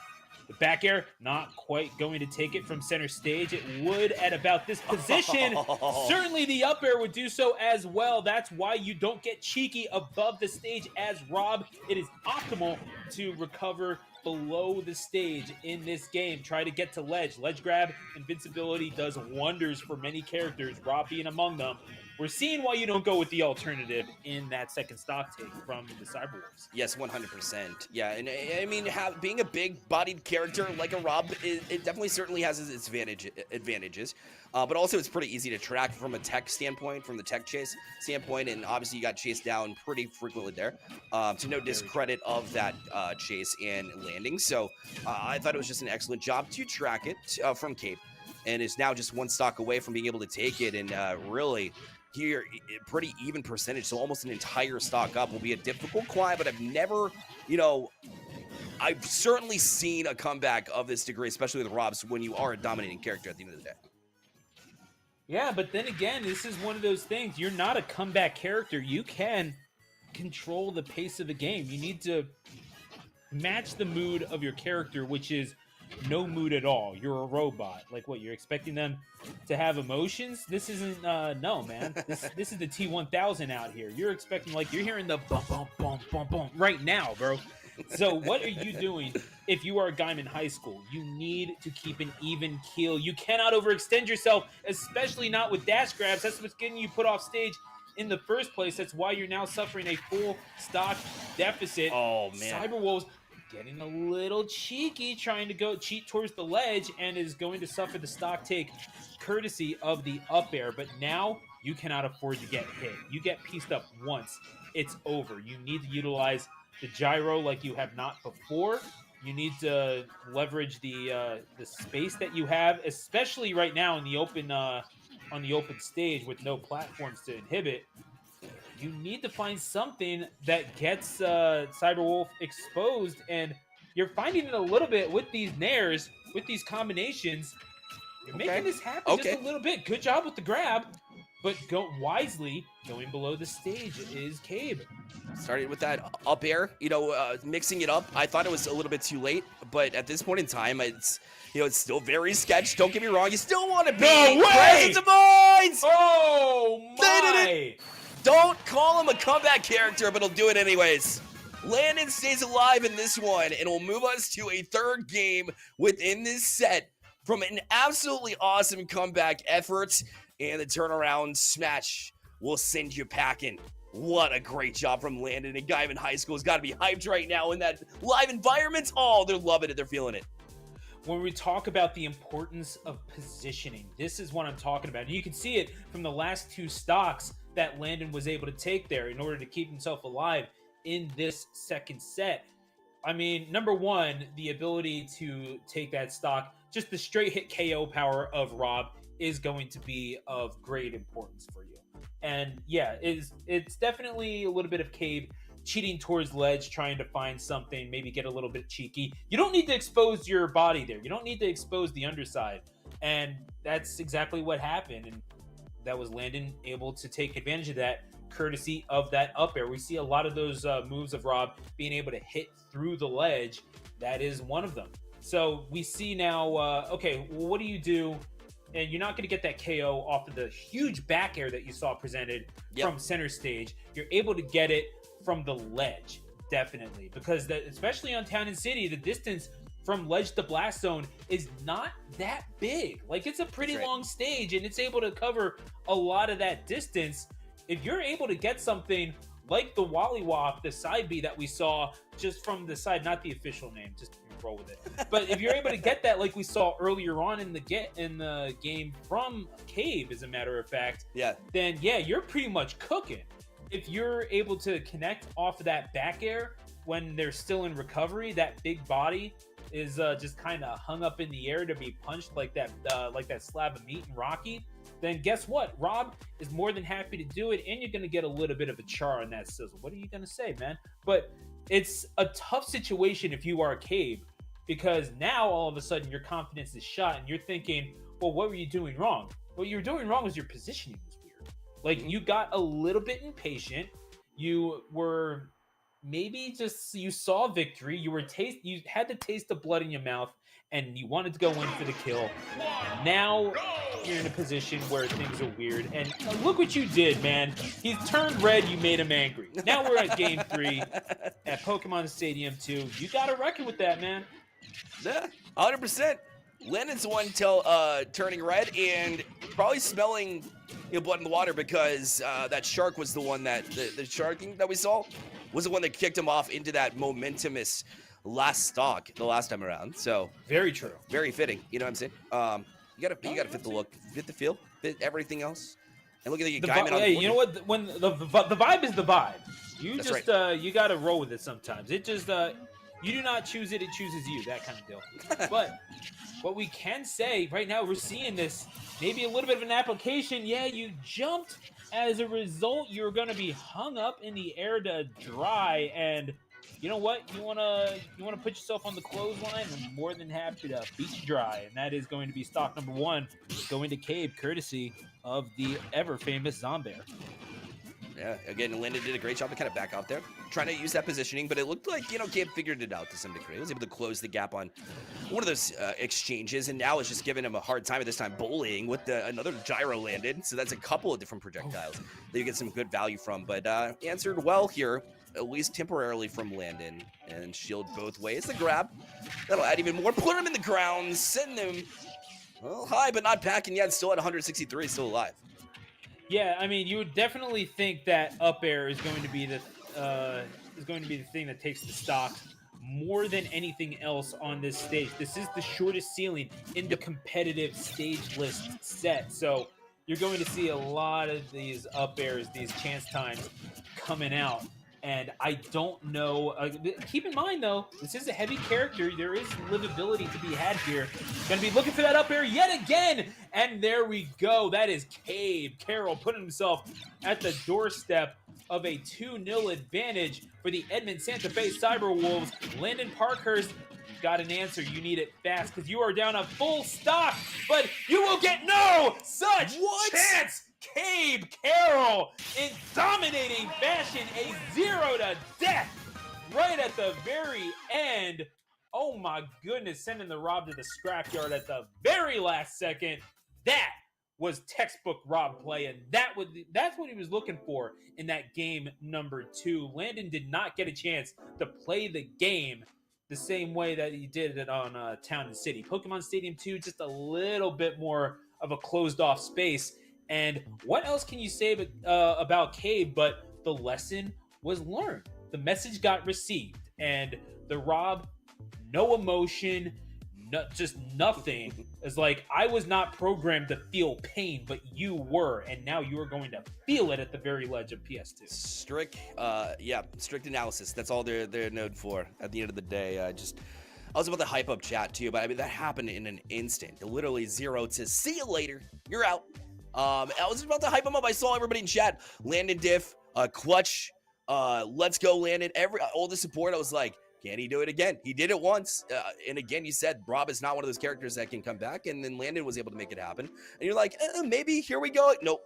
I couldn't even finish that thought before it was off the stage. So Cyber Wolves of Edmond Santa Fe High School in a prime position in the driver's seat, up 2-0 in the best of 5 scenario, the zoomed out, the macro, if you will, of that best of 5 scenario of these micro best of 3 sets. So we'll go to a third one and see if they can get it done. So now we see a matchup of potentially Joker versus Falco. It seems like that would be the case. Excited to get this cranked up because Cyberwolves has an excellent chance to get the job done. Yeah, and we're talking about, obviously you can make a comeback happen with Rob. Landon showed that in game number 2, but it also does rely on the opponent making a few mistakes. Like, if you are Rob, you want to keep an even keel relatively. You want to be able to, get these, you want to let the game come to you, but also you prompt that through your projectiles. You do that by making the opponent move around you, and then when you get their feet glued to the ground, that's when you can start calculating your movements in your short hop jump ins with Nair. That's when you can start getting those combos, those down tilts that get them off stage, and certainly the things that where you can get them off stage and then read their jump up into back air, which is what we saw Cabe do so effectively in that game number 3. But we are going to get Luis Rondon versus Jorge Martinez, I believe, from Guyman High School, from Edmond Santa Fe and Guyman respectively. And Jorge has a lot of weight riding on their shoulders right now, unfortunately. But it's not like, again, the teammates, not bad performances at all, but running into some matchup problems and definitely getting outfoxed when it came to how they were approaching the game versus how the Cyberwolves have been doing. So Jorge is going to have a lot of work to do, and will be tasking Falco Lombardi in order to get the job done. You can't coast if you're Luis either. You have to, continue that same prowess that we've seen from Gabe and Dorsey from that Cyberwolf side. So you're right. Keep the foot on the gas pedal. Keep it going. But this Falco has been absolutely deadly. Let me pull up the numbers real fast and make sure that I got this 100% correct before I go and misstate it. Because, numbers are important at the end of the day. We just saw Rob. We want to make sure that we have all the analysis correct. Otherwise, Rob will come back and haunt us for that exact reason. Over 80% win rate as well throughout the season. I get it. You're at the championship. All of those numbers, some degree, go out the window, but you got a strong Falco, and we'll see if they get it done. Known as Q here is the account that they'll be running here, but Gaiman High School need this, a big moment for Jorge to try to perform.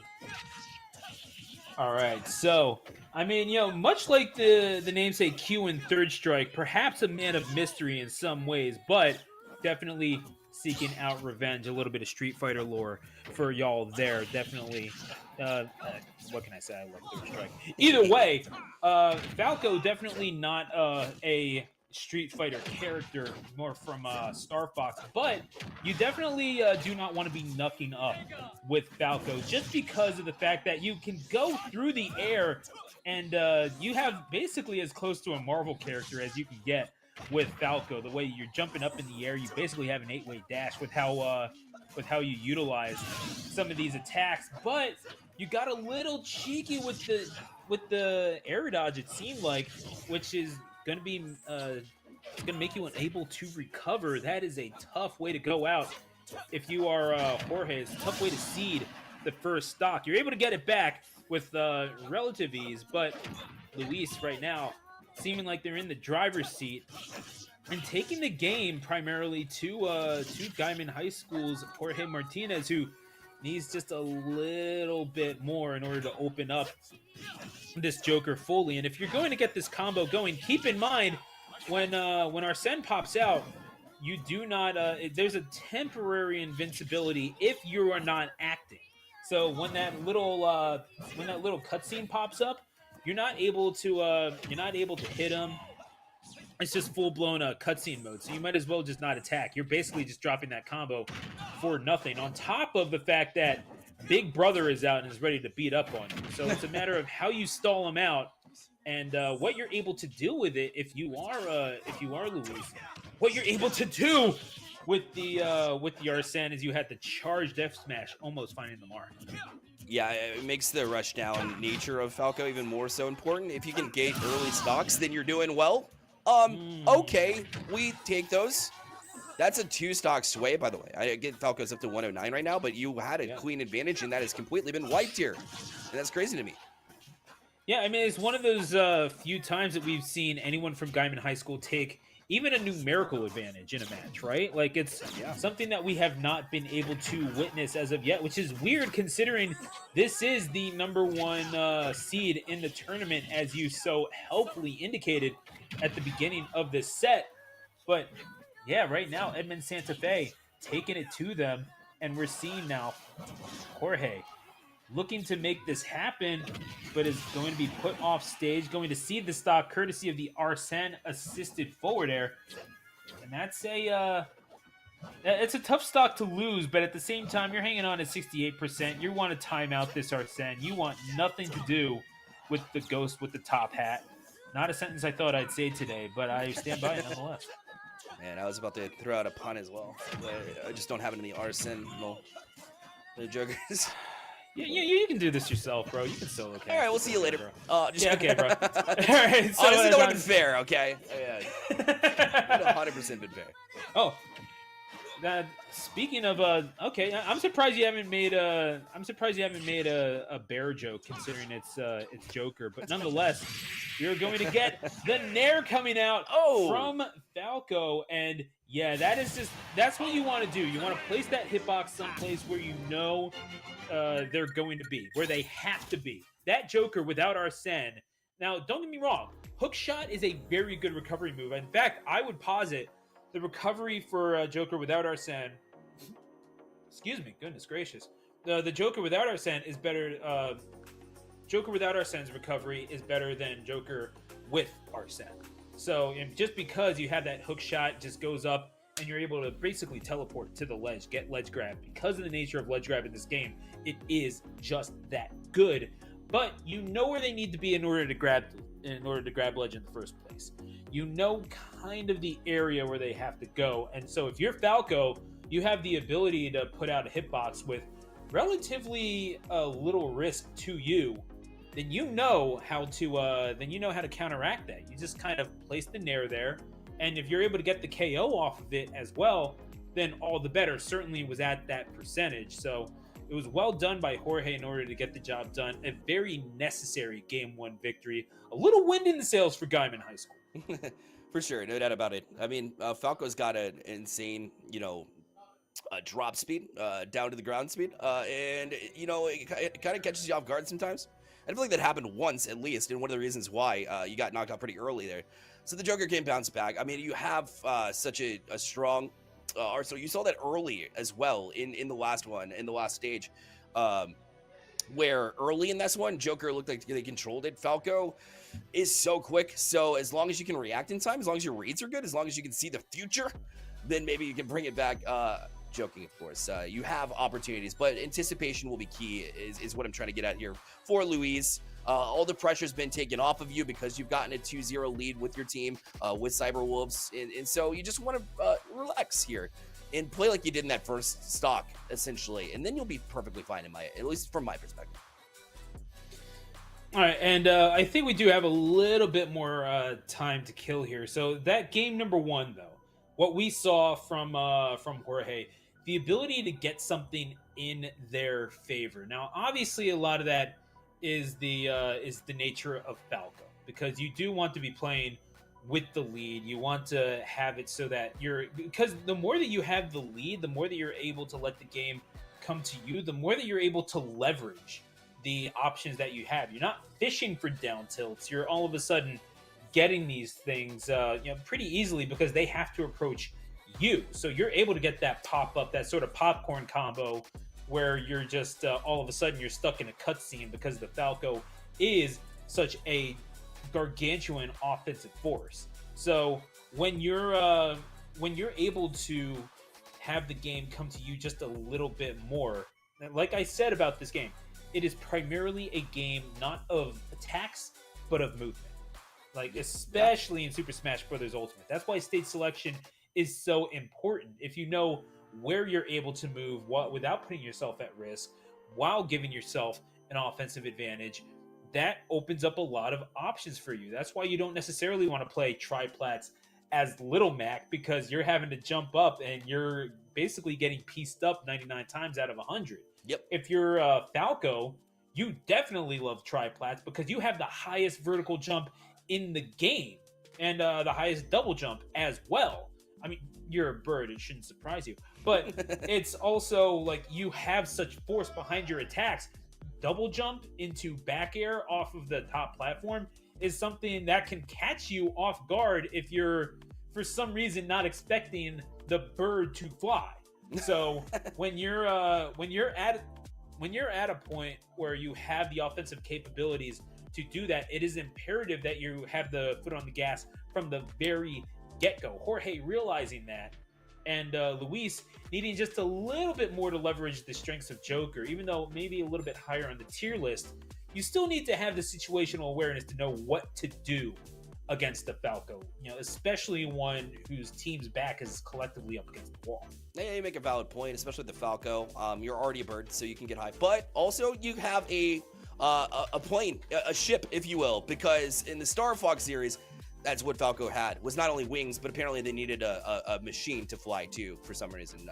The R-Wing, yeah. Probably for a tankiness, I suppose. I mean, his legs are mechanical, dude. Like, what do you expect? Like, of course you're gonna have a little bit of put. Yeah, no. In those are robotic legs in the in Star Fox canon. And it's probably one of the more helpful friends, if there were any. It's one of the most helpful things for Falco, and probably the most useless fact you will learn all day today. That's true. You've hit me with a lot of this today, even in the green room. But I respect it because I love just random one-off facts, and the facts are, if Cyberwolf is able to win this one, if Luis is able to get 2 in a row, they're still gonna take out Guyman. We're back in action now. Luckily for Guyman High School, Jorge took the first one with this Falco and looking to return to finish the job here and keep Guyman in. So the tremendous good news for if you are Luis is that you're able to do this. Like there's no reason why this Falco is not able to maybe open himself up a little bit too much for his own good. There's no reason why you're not able to make those holes appear. You are going to have to do some of that without Arsene, but that's kind of what you do. I mean, you have that. You don't have a sword, you have that knife, and thus the prescription has to be death by 1,000 cuts. So you do have Arsene. You're able to pile on a little bit more damage, but you still need to win neutral before that. You need to make him respect you without Big Brother, because it's like without the respect, without Arsene, you're never going to get the proper amount of fear with Arsene. That's right. And it all goes back to like positioning, and you said it very simply put, and to kind of add to it, you know, it's how it's not a game of you know, moves, or at least attacks rather.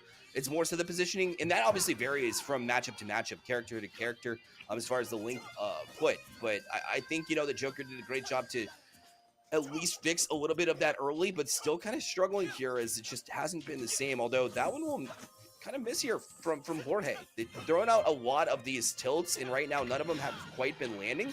Although they almost landed a KO here too, and now it's going to be tough with that Falco shooting them lasers at you to try to get back on stage. They did a good job for now, but they're still struggling with it. Trying to make this comeback happen one way or another, but it is going to be advantage for Guyman High School. Jorge, again, putting in that work, and this is what you want to do. If you have the ability to go off stage, then you certainly got to utilize it, especially against someone like Joker, who has really good ground speed. I believe the 7th fastest in the game. So is able to close down on you pretty fast. And if you're going to counterpunch, you have to do so in kind of weird ways, like maybe like short hop there or something like that. Like something where you don't necessarily want to be putting your body at risk. You can't just keep them out with lasers, though you do have that stunning capability with them. That's more of just like, you know, you keep them you keep them at bay just a little bit. But when you're getting back thrown and oh my, wait a second! Whoa! Yo, you just got called out, buddy! What in the world is going on? Jorge turning garbage into gold with Falco Lombardi at the ledge. That's ridiculous. That is ridiculous.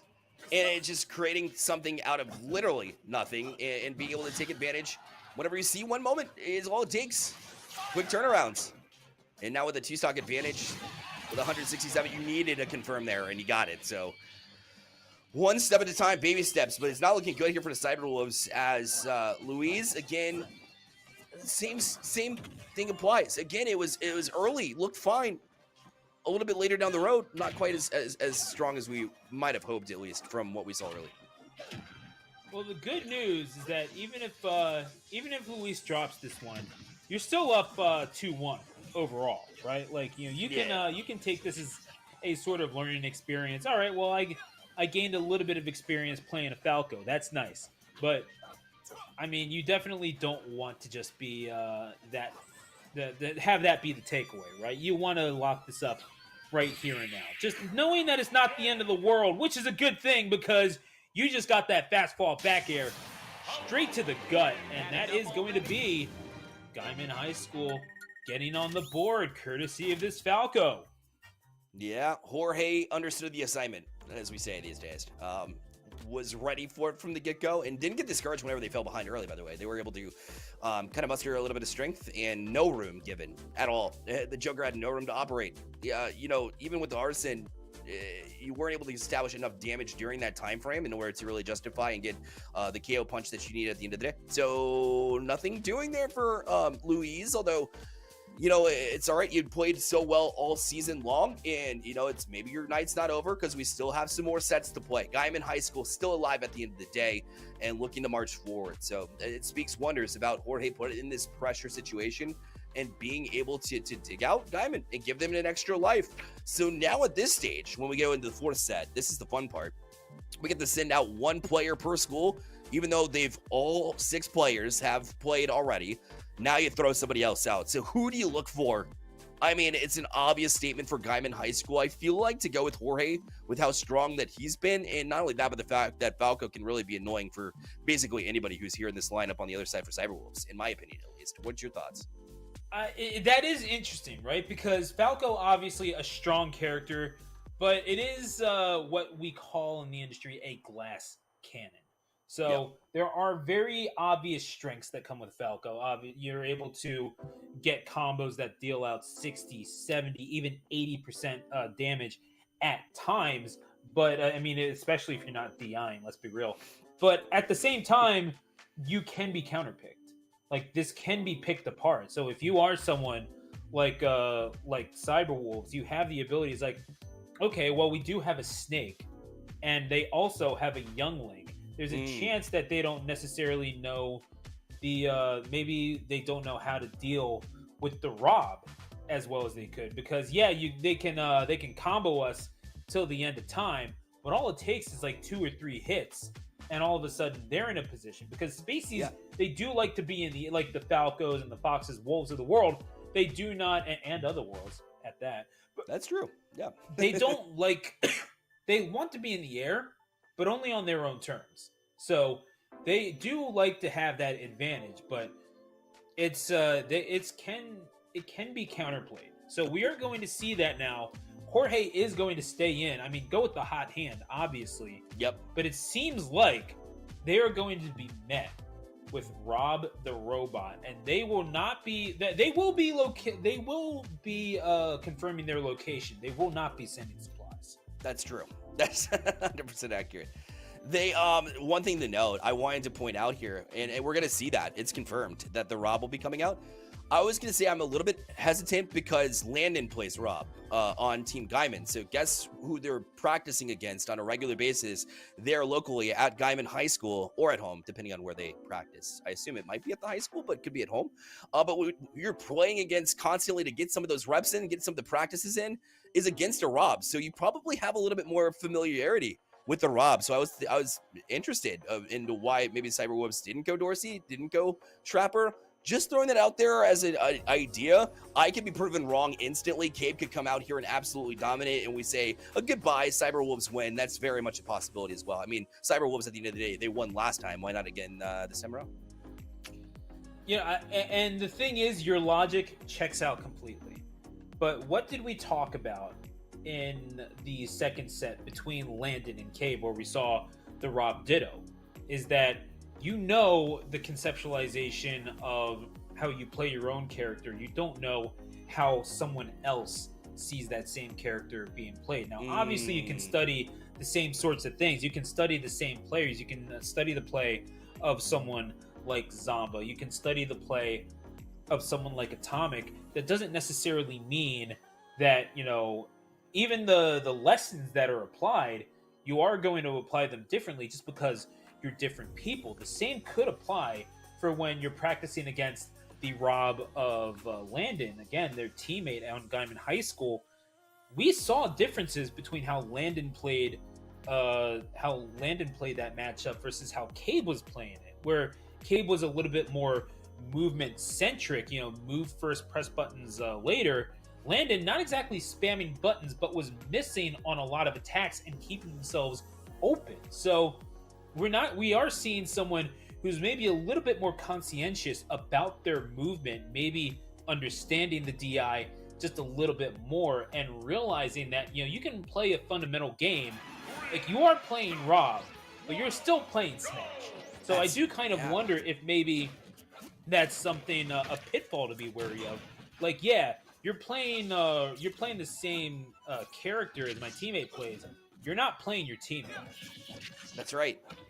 That's an excellent point, and I keep falling into that trap, to be honest. No wonder I'm not here competing, nor was I during the high school times.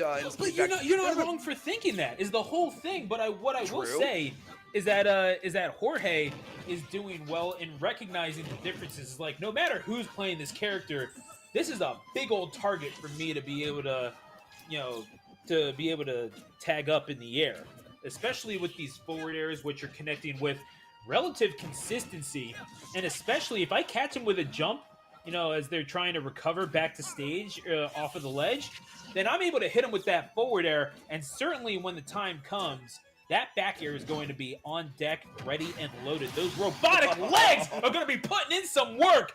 Oh my goodness, what does Falcon Lombardi squat? I need to see them numbers. Right now, it is an advantage for Jorge. And what do you say? You go with the hot hand, right? That's right. Again, you just came off that win. That's a great answer, though. I love hopping off the stage and being able to use the gratification of just bouncing them off the stage and down. I mean, that was fantastic. Great spacing, like you mentioned as well, and not no panic attitude whenever you're off that edge and have had trouble trying to get back, especially when the Falcos so quickly at getting back to the stage and finding that stage control. I mean, Jorge has been parked, playing playing a ball game here at this point because they're at the Pokeball pretty consistently throughout this. But a great answer from the Rob nonetheless. So I did like that from Cabe, coming back out here and being able to at least utilize and get a response. Yeah, and that is a good analogy for Jorge. If you want to succeed, stay on the ball. You have the KO power to get that done from center stage. In fact, that back air killed from darn near across the stage, and we're seeing that again. Well done off of the up air for the on the shortest salient in the competitive stage list. Which again, you want to stay away from those platforms. You want to do everything that you can to make sure that Rob is not connecting with those up airs. So if you are moving into something, if you're jumping on top of them, then you're making them earn these stocks at the very least by getting reads off of rolls, as we saw there with Cabe taking the second stock of this game number 1. Yeah, Jorge took a big risk there, and I get it. Like Falco, not a whole lot of lag, so you can quickly adjust whenever you dive in, but that dash attack just didn't seem like it was going to be a great ending regardless of how you drew it up, so Cable was able to take advantage of it nonetheless, which being opportunistic, yet another part of what makes you successful in this game. I don't know how they avoided that, but they're going to have a tough time regardless. Up air, combination, great tech chase, as well as they caught the DI also to cause even more damage. Yeah, no, I mean, what they saw is they caught the directional air dodge, the invincibility running out. You place the up air hitbox there, and all of a sudden, you're still in trouble if you're Cabe. It's a risk that you did not need to put yourself at. I get it. You want to get back to stage. You want to get back to center stage. There are easier ways to do that, my guy. You got to get to the ball control in the middle. We talked about that. Come on. Oh, yeah. Make it happen. Oh, wait a second. Oh, no. Oh, no. Oh, okay. We saw that. That was techable, and we saw some beautiful stage techs in order to keep themselves alive, but an absolute brouhaha going on below the left ledge. And now we're looking for the down throw. Is this going to be an up air? Well done on the side B to the platform. That is where you just need to get out of dodge. But that has a shelf life, and you are going to throw out the down smash. A little bit of coverage, and that is why you got to keep moving. If you are Cave, you got a little bit button happy at the end, and you saw what happens when Robs get button happy. That's how you won your set. That is Jorge staying hot, and yeah, the Fire Falco coming through, and that is 3 straight wins now for this Falco. Yeah, that's right. Hopefully a 4th for them, so that way they can push us to the very last 5th set, and that would be absolutely fitting, especially with how the Oklahoma Secondary School Activities Association has gone all season long.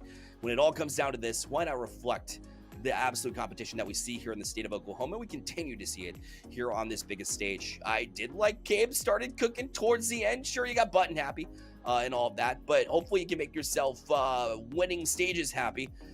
As I did kind of like how they approached the tail end of that one. Did make it interesting, did make it close. And I think they've been having to make a big adjustment after having to play Landon on a mirror Rob, quite literally, in the way they approach the game and the character itself. That mirror matchup is very different than when you play a Falco, that's for sure. And so maybe you're still just kind of in that mindset coming into it. It took them a little bit of time to warm up, but I'd see nothing short of Cabe, if not winning this one and forcing a 3rd stage in this set, then at least making it incredibly close. Yeah, no, that is a very big difference. There is a big difference between playing a Falco and playing a Rob. One is that, robots are real, birds are not. The second is that Falco maybe just a little bit more mobile than you have Look, what were you expecting, bro? Way better than my puns. Yeah, go for it. No, I mean that's not even a pun. I'm just memeing at this point. Cooking, yeah. But speaking of memeing, we can talk a little bit about Jorge with this Falco, catching him with these forwarders, peppering him with it, realizing that the target is big enough to just kind of go for that, and just if you're able to catch him with the drills, then you might as well go for it, especially if they're going to continue to jump at ledge, especially if they're going to continue to hesitate on their rolls. And really, if you get the Rob rolling, then all of a sudden you have won this matchup, because you are able to cover your options and keep yourself on the advantage if you are the Falco. Now, obviously, you maybe get them into that sort of ease where you think that they're kind of just resetting neutral and they're able to kind of charge up their gyro and get their lasers out in peace. But that's kind of where you can lay as a predator in waiting, or you can just go right back on the offensive. That gives you an option that you don't normally have as Falco, which is to control the pace of the matchup, to control the pace with which you engage in the neutral. And that is just something that you don't get to see all that often as Falco, because you are kind of a no-nonsense, rush down, punch you in the mouth kind of character. And to be able to do that against a Rob is something that you do have to earn. It is a privilege, not a right. So the question is now, if you're Cabe, you're being presented with something that is very unusual. How do you work around this? You need it back in your corner. You need to be able to move. You need to rely on that. You need to rely on what got you here, and that is the ability to just kind of move around the stage and let the game come to you. You cannot do that if you are caught in the end frames of buttons all the time. You have to have mobility, and every little movement has to have a purpose.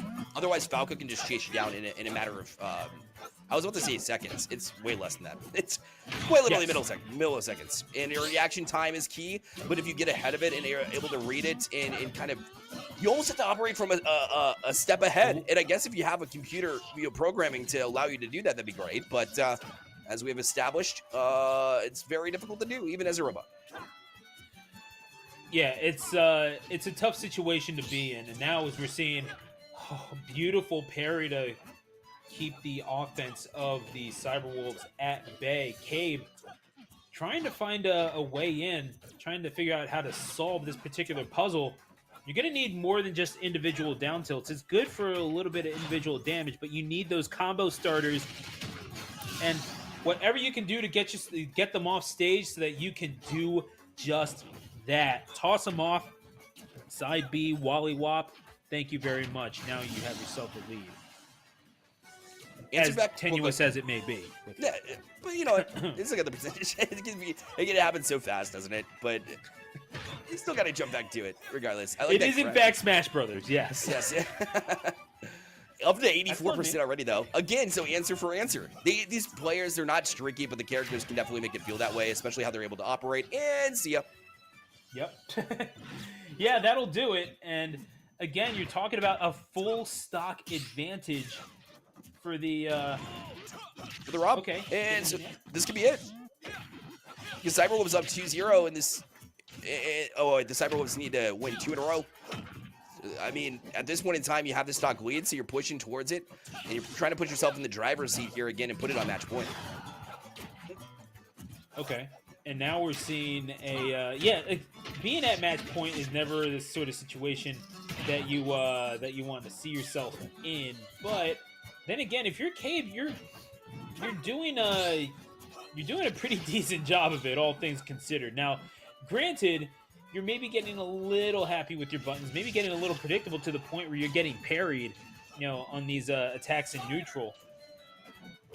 And you have the ability to, again, I'd go a little bit closer to the stage, honestly, because if you're put in a position where you have to stage tech, obviously, not where you want to be, but guess what? It doesn't matter. You get back with the Angel platform, get that JV2, catch him walking in just a little bit too close, catch him with that up smash, and all of a sudden, you're at match point.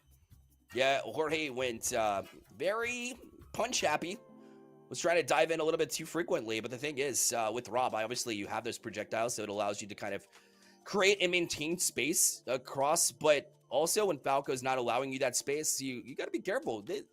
Rob can turn into almost a bait and punish. I don't want to say it that way because it's really not that way. But honestly, like if you get in too close, a lot of damage can be dealt, especially with those grabs that really just sends Falco.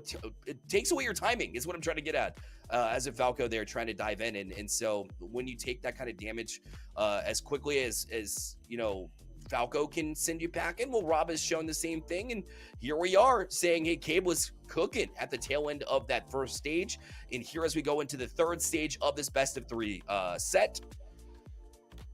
Man, I have no idea what to expect here at this point. I mean, it literally could go in either way because I know Cabe is starting to gain that momentum back. But the way that Jorge approached that first game, the way that he's been and won 3 straight stages prior to that last sequence has me thinking it's literally anybody's game. But like not just as the cliche way, but like quite literally, it's almost going to take something different than the norm that is going to put you ahead in this matchup. It feels like it is definitely going to be a matter of patience. Unfortunately for one of these two, because it's not necessarily how you want to play this game. It's like, yeah, you're playing a fighting game for the purpose of fighting, right? Like, but then again, this is a platform fighter, especially in Super Smash Bros. Ultimate. Your priorities are positioning, and positioning.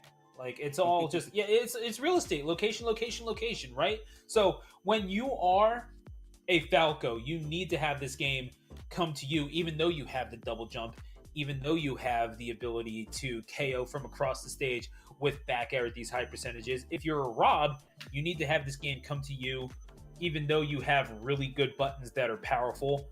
But guess what? Who has the tools to do it a little bit more consistently than the other? The answer is Rob. And that is going to be the key there is for Jorge to be able to pick up on certain mistakes on the flat ground and try to get this thing going on a stage that is maybe a little bit more favorable to him. It's relatively neutral on Pokemon Stadium 2, but you do have the option, and you cannot get lost in the sauce, because the thing about getting your chicken lost in the sauce, you generally have to start fishing it out. So that's where you start getting in trouble as Falcos. You start fishing for those buttons and start going for things that really you should not be going for. You need to establish that advantage early on, and you do not do that with these reckless dash-ins. No, you can't do it. It's almost like so the great Michael Scott of Pennsylvania, by the way. I'll say shut up. Once said and questioned, it says he said, "Explain it to me like I'm 5." And for me, it's red light, green light. When you have that distance from Rob and you have all the tools, it's the right time. It's like if you're facing an Ike, you know, with range, or you're facing a Min Min, for example. It's like, when do you challenge? It's in between green light and red light. And right now, Falco's showing, Jorge's showing that they're finding the right times to challenge this Rob, and that's why they got the first time. Yeah, there are only so many things that you can do. Trying to recover above the stage maybe was not the play, but I understand not wanting to give the Rob time to set up. Even so, was able to, you don't want to challenge Rob's back air. You know exactly what that thing is going to do to you. And Cabe was more than happy to oblige with the demonstration right there and then. Yep. Oh, great down air. Try to challenge it as well, but Falco's right back at you. A little laser on the way down. Why not, for good measure? But down from below the stage, again, switching up those recoveries. The Rob's been doing a great job. Cabe, we saw it in their first set, that they were able to win. And they're looking to win this one yet again, to perhaps bring CyberWolves a championship. And, I mean, just the fact that they're keeping it close has got to get the palms sweating from Guyman High School here in Jorge. Not Eminem style, by the way, but still sweaty palms there on the controller, trying to really maneuver and navigate this difficult and challenging situation. Hang on. We might be seeing Mom Spaghetti soon. Hang on a second. This is Jorge down to their last stock, but can they make this happen? You need to take the stock right now, and I do respect the ability to kind of wait for the to not go for the down air right away, because you knew that the Rob was looking for the up air. You just knew. Rising floor air there kind of landed, or you're getting risky. Jorge, I think, is getting a little bit antsy here too, to your point. Oh, just a little bit, but at the same time, you're not doing terribly. You're just picking the wrong times. Okay, able to get back to stage.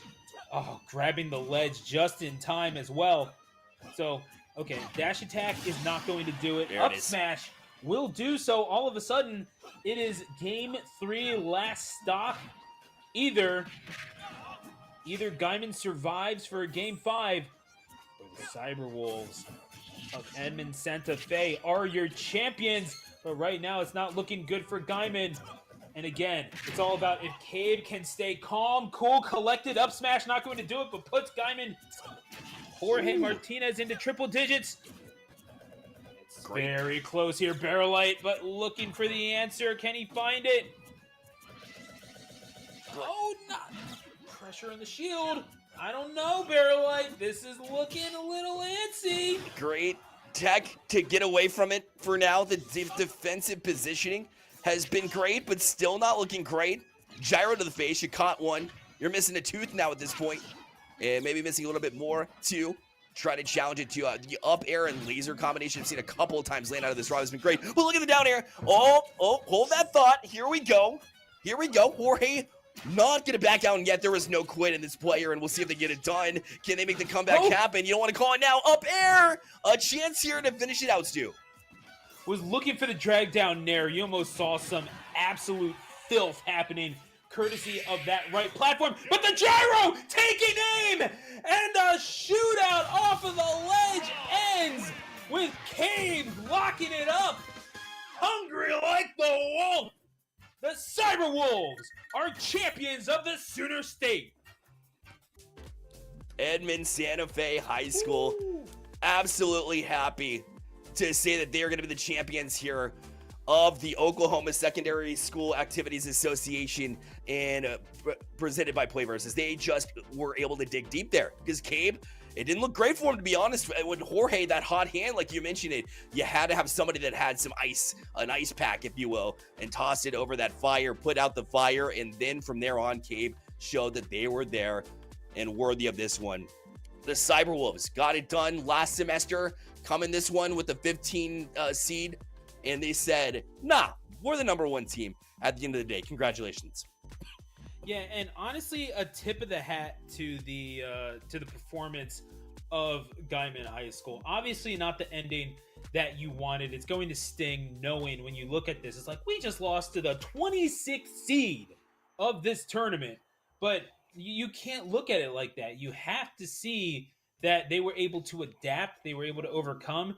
But that game 4, I'm just going to tell you, Falco versus Rob is a rough matchup, and it is a weird one. It's a highly volatile one, reflective of the character of Falco and himself. But I mean, if you're going to pick an MVP, if it wound up being Gaiman winning this, obviously it's Jorge that you have to pick for the MVP of this one. Yeah. But for the way that they handled this Ditto in set number 2, as well as taking care of business against the obviously hot hand of Jorge on that Falco, I mean, you kind of have to look at Cade for how they were able to perform in their sets, taking 2 of them. And yeah, all in all, keeping relatively cool and collected, even in that pressure situation where they were made to do a little bit of work and make a little bit of a comeback happen and secure the deal for Edmond Santa Fe Cyberwolves. Fantastic point. I would also give the MVP to Cabe because you had to dig deep in that second one and make a comeback effort there. The first one looked great too. Honorary mention to Dorsey, who set the tone for Cyberwolves early. Edmond Santa Fe could not have done this without a dominant performance. You set that tone early, you get that first 2-0 in pretty quick fashion as well. That feels really good right off the bat, given you're, in my opinion, the Snake beats Little Mac, probably more than 60-40, but regardless, Dorsey setting the tone there for Cyberwolves was fantastic, and you gotta love to see it. Being involved in something like that as a player at this high school level, that's a moment, a memory that they're going to be able to capture here as they are champions here for this semester. Repeating champions, by the way. And if you want to get involved too, it's your lucky day. And especially on the middle school side of things too. You thought PlayVS was for just high schools? You got it wrong, because now PlayVS Middle School is here. PlayVS free-to-play middle school leagues. Well, they're centered around team play with the ultimate goal focused on student growth and fun. At the end of the day, that's what gaming and esports is all about. Amen. Enroll your middle school for the upcoming spring season and learn more at playversus.com/middle-school. That's playversus.com/middle-school. And we had some fun here today as well, Stu.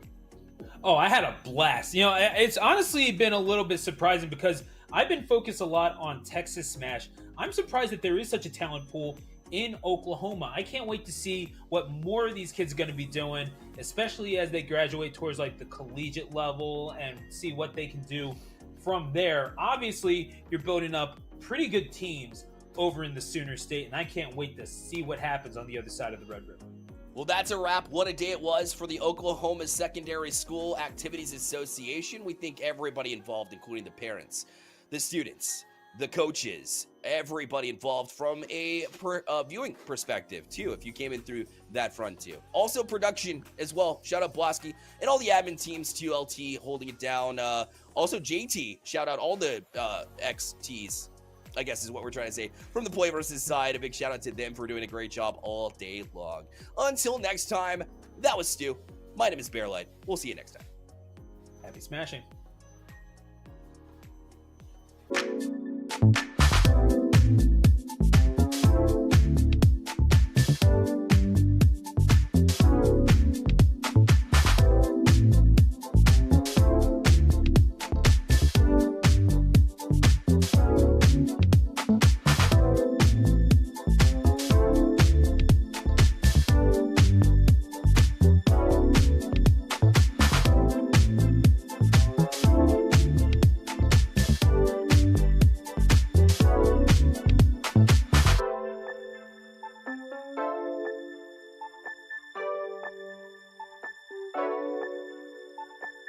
you